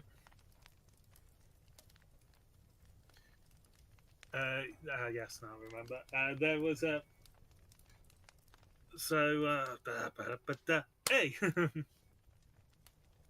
Hey, so they have this discussion, and Holmes is sort of like, I shall check on my foreign agent. Now, in this case, this means he is going to check on whether any of the people he knows are foreign agents are behaving differently. Like, have they suddenly gone out of town, or have they cancelled their newspaper subscription to borrow from the Sherlock the BBC Sherlock adaptation at the beginning of season 3? Sort of like slight behavioural differences that implies that something is up. But before he can get onto this, after Lord Bellinger and Trelawney Hope have left, there is another person coming to 221B, and it is the secretary's wife, Lady Hilda Trelawney Hope. So I'm guessing Trelawney Hope is sort of a double-barreled surname, even though it's not spelt like that. Yeah. Says as the Great Binge, we got through all 5 seasons of The Bear in 1 weekend. I haven't seen that show. No. Is it about a dog stealing lamb from the counter? He's done it twice. The second time it was hidden. He is determined. Has he got any Welsh breeds in him? That might explain it. He's a German Shepherd. No, probably not. Got any Welsh in him? He's German. But he's a shepherd. Ooh, shepherds like lambs. Normally it's keeping them alive, so long enough to get wool and then slaughter them, but still. Yeah. But Lady Hilda Trelawney Hope has come to try and ascertain what her husband has come to Sherlock to see, came to see Sherlock about, and like how much it would affect his political career going forwards. Which immediately makes Sherlock suspicious of her, because, you know, that's damn suspicious behaviour, madam. Yeah. And he sends her away, not really saying anything, but they're confirming that yes, this would be bad for her husband's political career. She's not happy and leaves. She is described as very beautiful, which is as was Lady Brackenstall from the last story. They are both described as sort of great beauties again.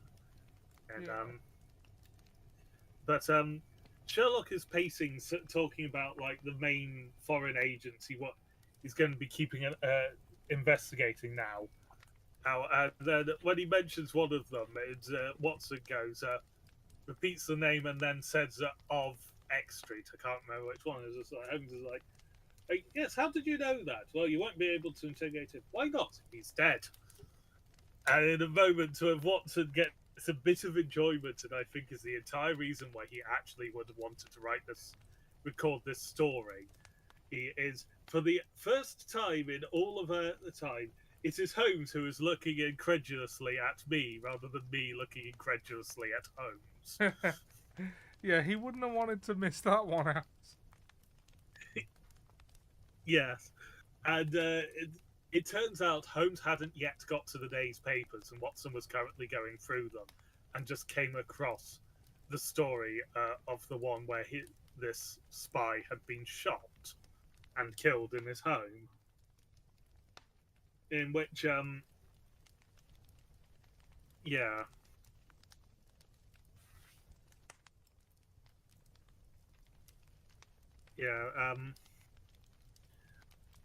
4 days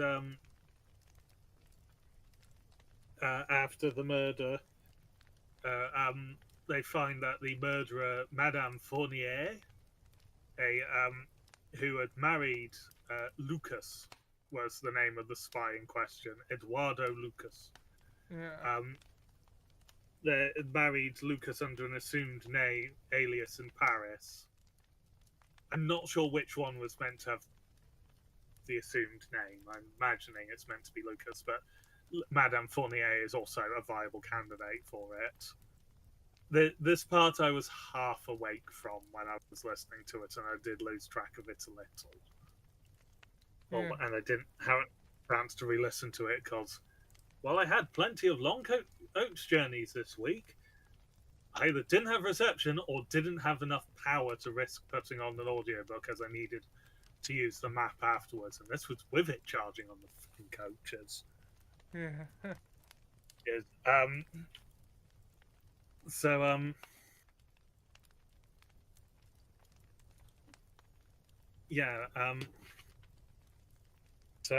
The murderer's been arrested, but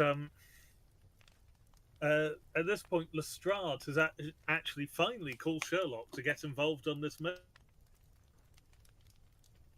case. Because it's sort of like, it's 4 days later and they're actually finally investigating the thing. But there's been no news of this document, so this letter that could cause war or going on, which they were reluctant to tell Holmes the contents of it and only gave a description. But he threatened to not take the case until they told him what was in it. Well, yeah, he needs all relevant information. Yeah, this is also sort of like, I think, to an extent of, is this actually worth my time, or am I getting a politician's naughty letters back? Yeah. The answer, it would turn out, is both. Yeah.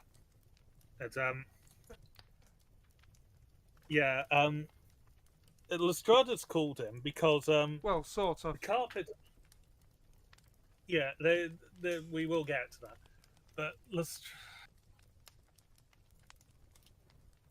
letters that calls for. This isn't the 1910s. This is the 1900s. Yeah. Yeah.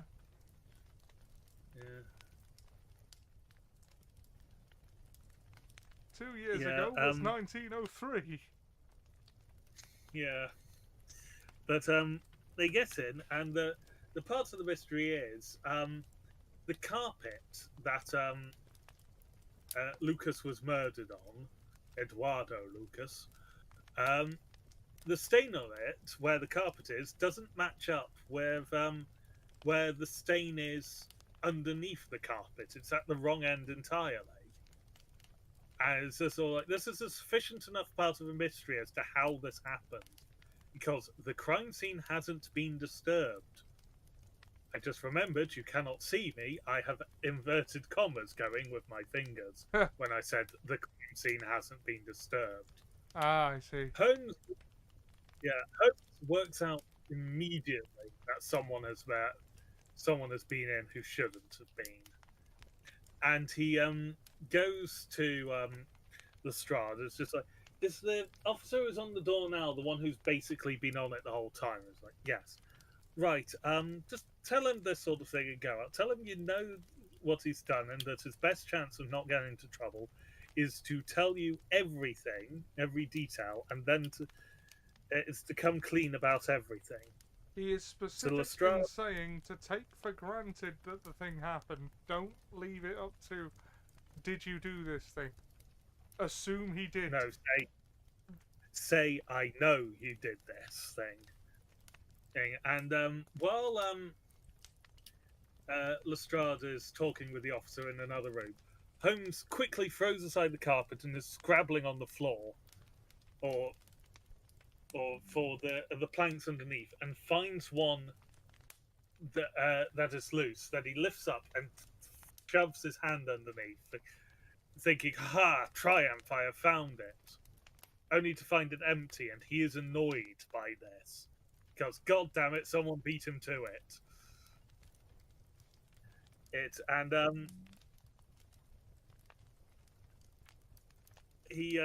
They quickly replace the plank and the carpet by the time Lestrade comes it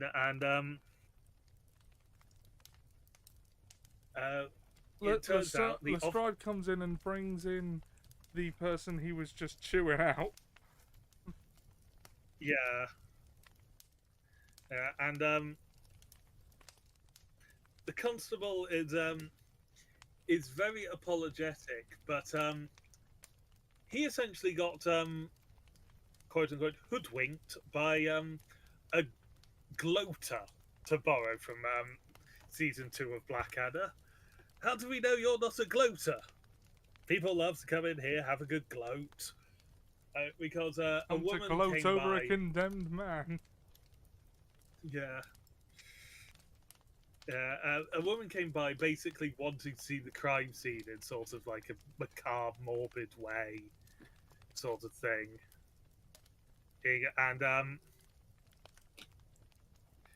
And he was taken with her because she was described as some would say that she was handsome. Others would say she is very handsome. And because at this time they used handsome for both male and female rather than just male. Oh. And so he let her in thinking, hey, nonny nonny. Basically, this might get me something with a beautiful woman. She ostensibly faints at the sight of the blood. So he rushes off to get some brandy to bring her around. God, you gotta love medicine at this time, though. It's just like, oh, this man's fainted. It's not, oh, this person's fainted. It's not raise their legs up and fan them. It's quick alcohol,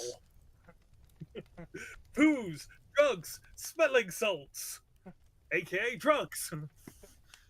It's just... Yeah,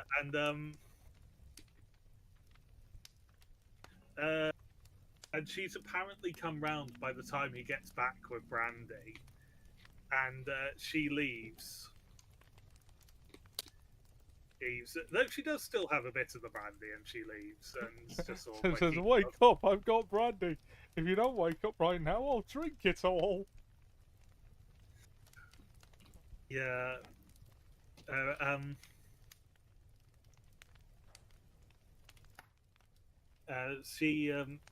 She goes, and just as sort of like as they're leaving, and the constable sort of like very sort of, I've been chewed out, I might be losing my job, oh god. Holmes quickly shows him a photograph of which Watson and Lestrade don't see. Like, Watson knows Holmes is showing him something but can't see the thing, and Lestrade doesn't see the exchange at all. Oh, and the constable goes, oh god, yes, her. Sort of thing, and Holmes smiles, puts it away, and leaves. And the next thing is Holmes has gone round to the Trelawney Hope household and confronts Lady Hilda, accusing her of stealing it in the first place, and then stealing it again. And she denies it all, and Holmes basically threatens, well, I'll just cause a scandal then if you don't tell me what happened. And And it's like, by telling her... I never want to cause a scandal, but you're making it very difficult not to. Look, the situation is this. You can tell me what happened and I can help you, or you can not tell me and I'll have to tell your husband and this will all go wrong. He is being very reasonable, but he is also slightly blackmailing her at this moment. Yeah. And because he wants the information and all the details. To note it all down. And Lady Hilda admits she'd taken it for Lucas, Eduardo Lucas, the spy, who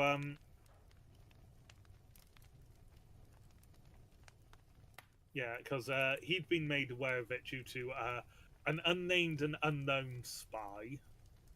He was, as a foreign agent, he isn't technically a spy. He's one who will pass on useful information for money, as opposed to a spy who is sort of implied in the text to do it as much for love of country as love of money. So that is sort of the difference. Lucas is a bastard. He's not patriotic. Yeah. But he blackmailed Lady Hilda into doing this because he had compromising letters she wrote in her youth that could ruin her marriage. Have we heard this before? Yes. It couldn't possibly be the adventure of Charles Augustus Magnuson. Huh. But admittedly, that was just an effective way for apparently to get power over women, was with their own words as opposed to the law and women not being able to hold money or securities or anything like that at the time. We must resort to blackmail. Yeah. On top of all of this other horrible ways in which we try to control women, foreigners, and those who are ethnically diverse. Indeed. Yeah. So, she took the letter for him, but then he was killed. Yeah, she was there when he was killed by Madame Fournier.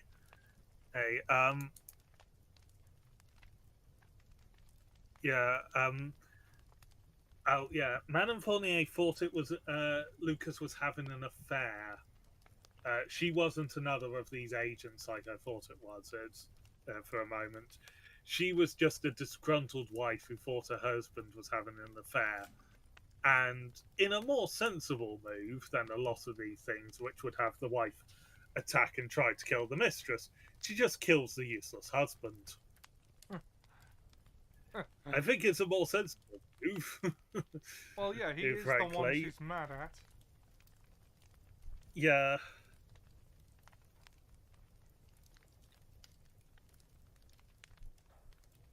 Yeah, Lady Hilda has to leave hurriedly because a gunshot's just gone off, for fuck's sake. She doesn't want to be here. Yeah. But she knows where the documents are. And she went to retrieve them after having spoken with Holmes a couple of days, the 4 or so days earlier. Because from what literally said, it convinced her that it needed to be done. Yeah. And she has the document on her now, but she doesn't know what to do with it.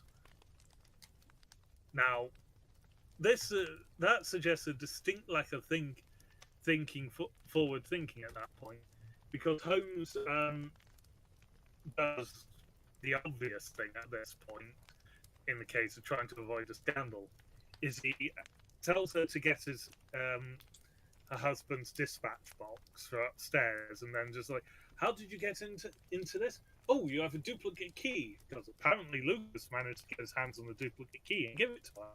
He was like, get that here.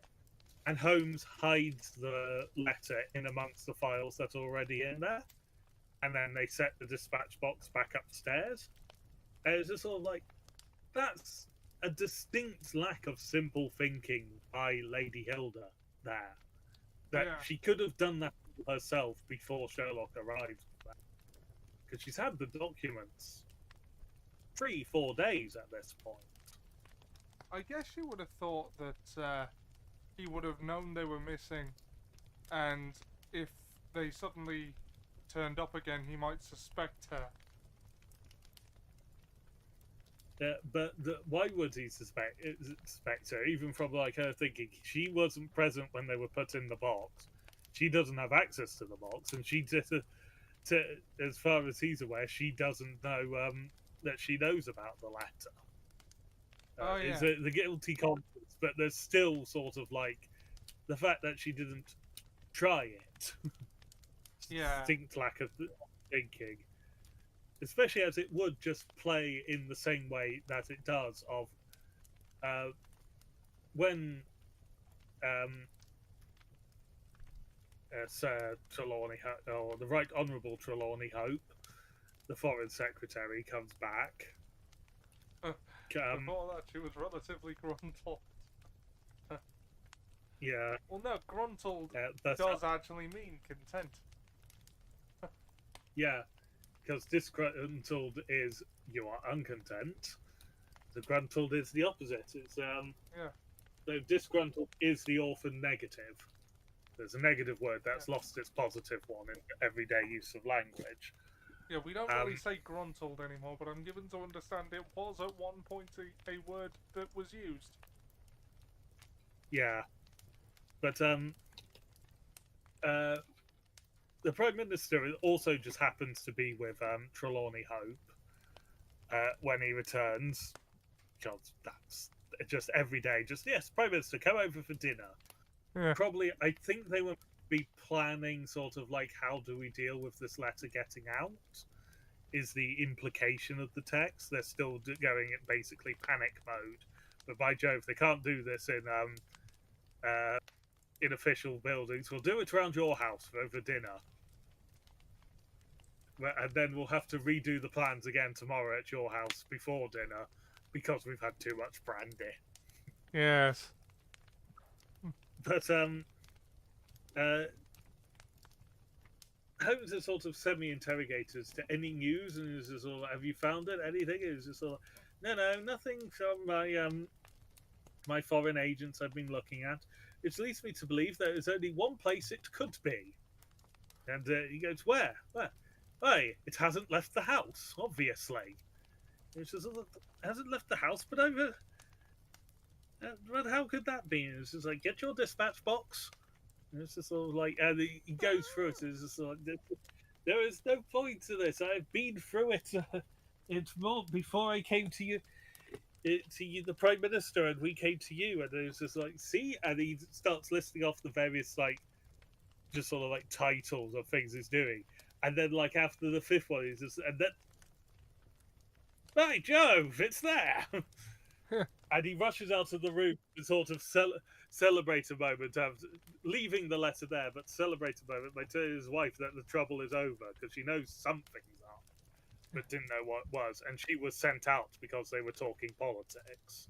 Yes, and well, we can't have the women listening to that. It might implode their delicate little brains. Yeah, but Lord Bellinger... Lord Bellinger? Yeah, he is. There's a twinkle in his eye. That is just sort of like, you know more than you're letting on, Mr. Holmes. That's what he says. And Holmes responds with, "We also have our diplomatic secrets." And that's sort of how it ends there. With sort of Holmes telling the Prime Minister, "No, I'm not going to tell you how this came about, but be assured." But the implication also being, be assured it will not happen again. Though I would imagine a sensible politician, oxymoron, I know that. Okay, not sensible. That's not the word I'm wanting at that point.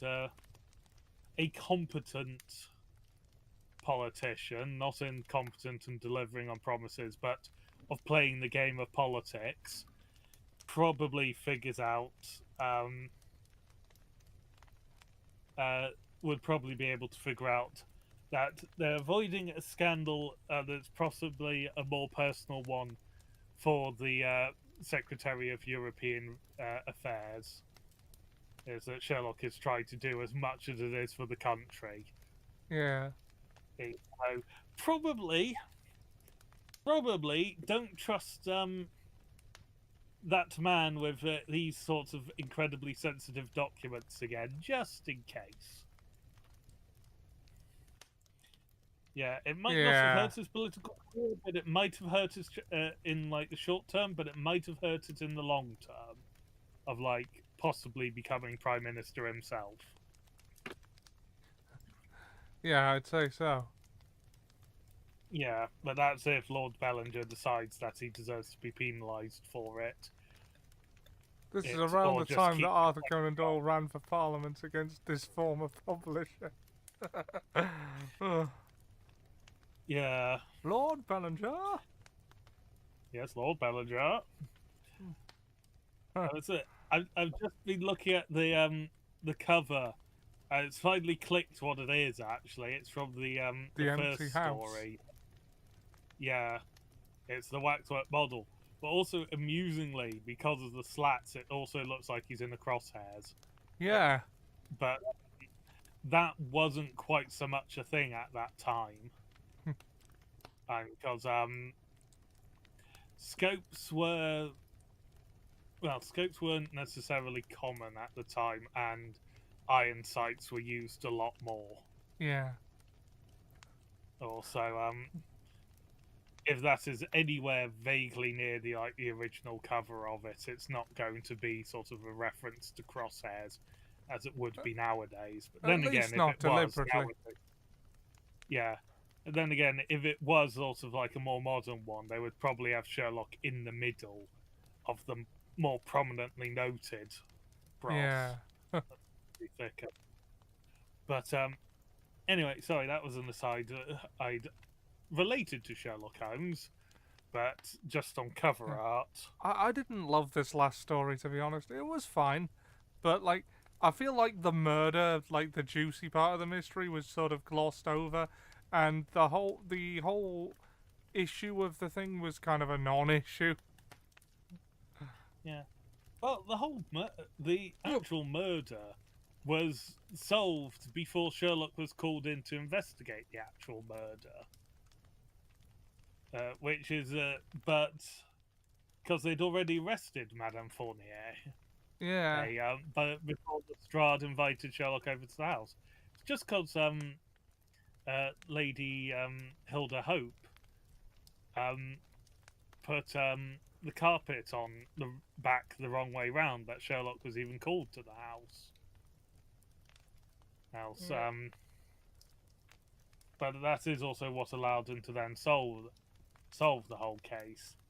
But there's a bit too much of it that it draws both upon the naval treaty and Charles Augustus Milverton. Sort of like it has elements from both of those stories put in together. And I mean, it's often said that after the return of Sherlock Holmes, or after killing him off, he sort of dropped off in the quality of the stories, and I'm sort of seeing that here. Yeah. Because, as you're noting, recycled elements, there seems to be a deliberate attempt to undermine the perception of Holmes himself. Yeah. Some of the deductions are still quite fun, but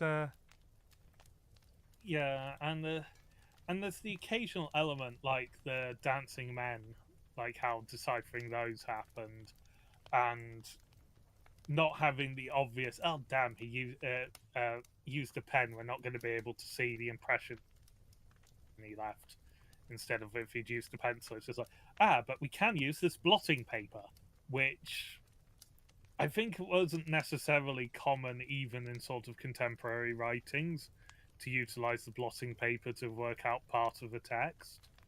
Yeah. Yeah. There was a bit in one of these stories. I can't remember if it was the Abbey Grange or the Second Stain, where Sherlock has a go at Watson for his writing again, and Watson's stat. Why don't you do it then? And it was just sort of like, I might have, and indeed, when I retire, I might put all of my knowledge into instructional textbooks and become the signature piece on the signature piece of literature on the nature Yeah, of I being a remember the detective. line. He chastises Watson for focusing on the sensationalist aspect and treating them more like story than instruction. And Watson goes, "Why do you not write them yourself?" I said with some bitterness. Yeah.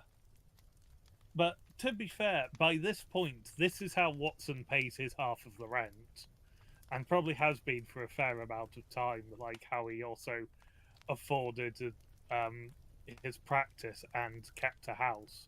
It was probably as much from these stories within universe as it was from his work as a doctor, because he regularly just dropped off doing doctor work for days at a time to help Sherlock with his adventures. Yeah. Uh, So, like, this is supporting him and his Watson and his roommate Holmes in their dotage. yeah. Though Holmes is probably richer than Watson uh, by a fair amount, given Mycroft's work with the government and implies sort of a higher social standing to begin with than Watson would have had. Seb says, "I've just seen that there was a conspiracy theory that Arthur Conan Doyle created the fake Piltown Man fossil as revenge against the scientific establishment for ridiculing him for his belief in fairies." I mean, I don't know that I'd believe it, but I think that is a conspiracy theory I would believe exists. Because Arthur Conan Doyle was famously a very superstitious man. Yeah.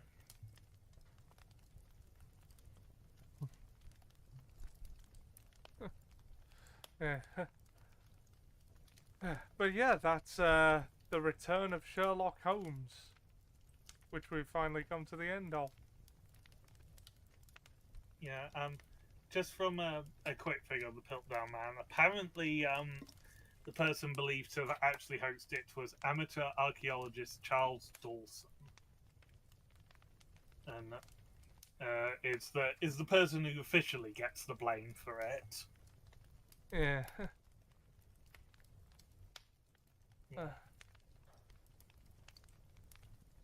So yeah, it was a pretty good collection of stories, but there is a drop off happening here, I think. Yeah. It's definitely not as consistent as what was it, The Adventures of Sherlock Holmes was. Yeah. And there's still more. Yep. Next week it's another novel, the last one, I think. The Valley of Fear. Yeah, next time it's another novel. Ah, yeah. Or, In 2 weeks we will be covering The Valley of Fear. Next week. and then Sorry. And then. yeah, and then there's His Last Bow, And then. which is not His Last Bow because the ending is the casebook of Sherlock Holmes. And then. It feels like it should be an and then, but there isn't because Arthur Conan Doyle died 4 years later. And then. No, I'm not going to do that. Well, I've just. And then zombie Conan Doyle's came back and ate and started eating the brains of everyone who enjoyed the work of the stories of Sherlock Holmes. Oh. Unfortunately, it wasn't much difference because the year was 2030 by then, and people who enjoyed Sherlock Holmes was about as brain dead as everyone else, thanks to AI and brain rot. Yeah. Oh. That, that was Yeah, Dude, Where's My Car? Yeah, I've seen that clip of it. I haven't actually seen the movie. Yeah.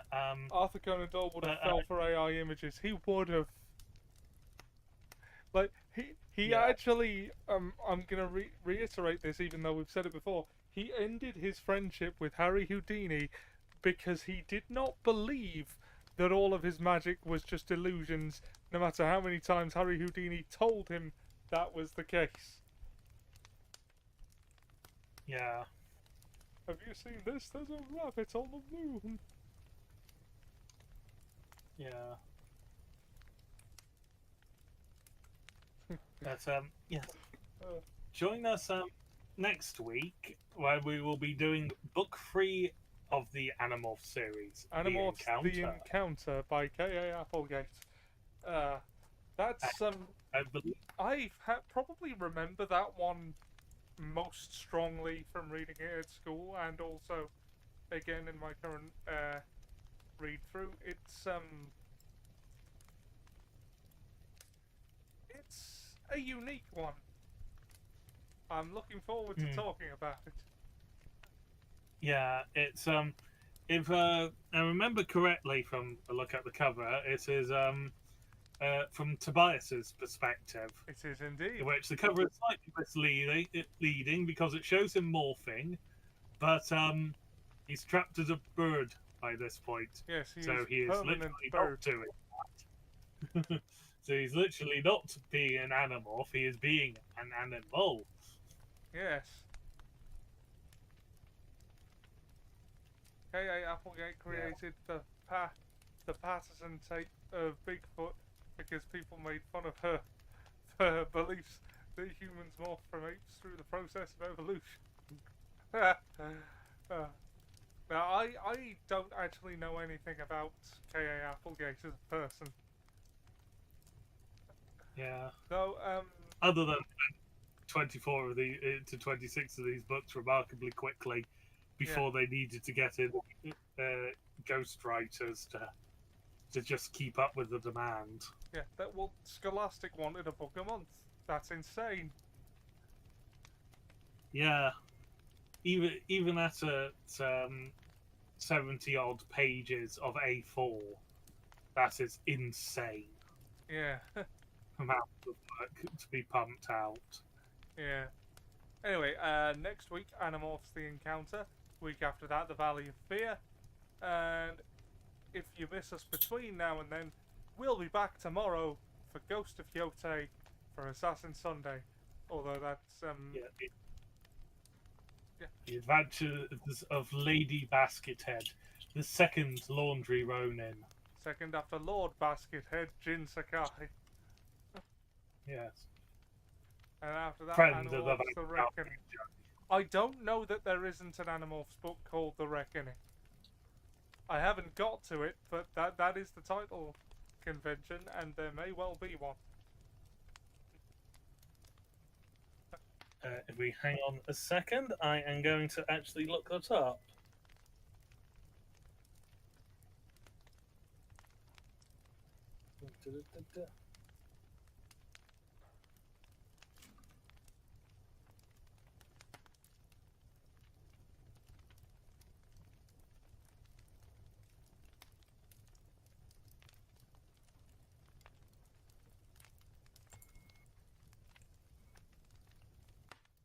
Agents encounter a massive predator, capture stranger, and like the gifts, the aliens, secretly android, forgotten the reaction charges. The Underlight Chronicles, the unknown, the escape, the warning, the underground decision. In the time of dinosaurs, the departure, the discovery, the threat, the solution. The Hawk Vajur Chronicles, the pretender, the suspicion, the extremely attack, the exposed, the experiment. First journey, the sickness, Elfingor's secret, reunion, conspiracy, separation, illusion, prophecy. Proposal, Vizier, or Visor, mutation, weakness, the arrival, the hidden, the other, the next passage, the familiar, back to for the journey, the test, the unexpected, the revelation, the deception, the resistance, the Illimist Chronicles, the return, the division, the ultimate, the absolution, the sacrifice, the answer, the beginning. No, there isn't one called the Reckoning. Ah.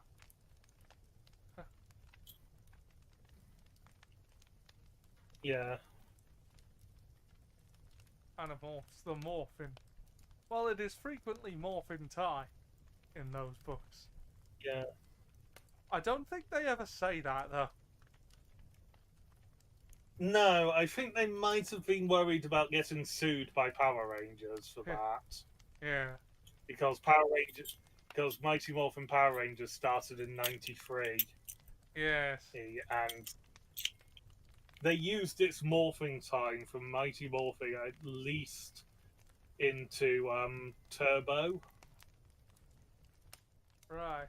Because they also used it in Zeo as well.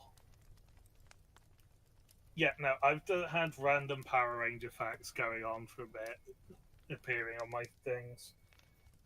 So I have random bits of knowledge of the Power Rangers universe, and it's quite bizarre at times. Yeah. Like Okay. there are so many dinosaur-themed Power Ranger teams. So many. Okay, so that was the return of Sherlock Holmes. We're doing Ghost of Yotei tomorrow. Next week, Animorphs the Encounter. Week after that, Valley of Fear. Hope to see you there. Thanks for joining us. Thanks, Seb, for keeping us company. If you liked this, share it with your friends. If you didn't, share it with your enemies. We don't care. I hope to see people soon. Thanks for watching. Good night, everybody. Good night.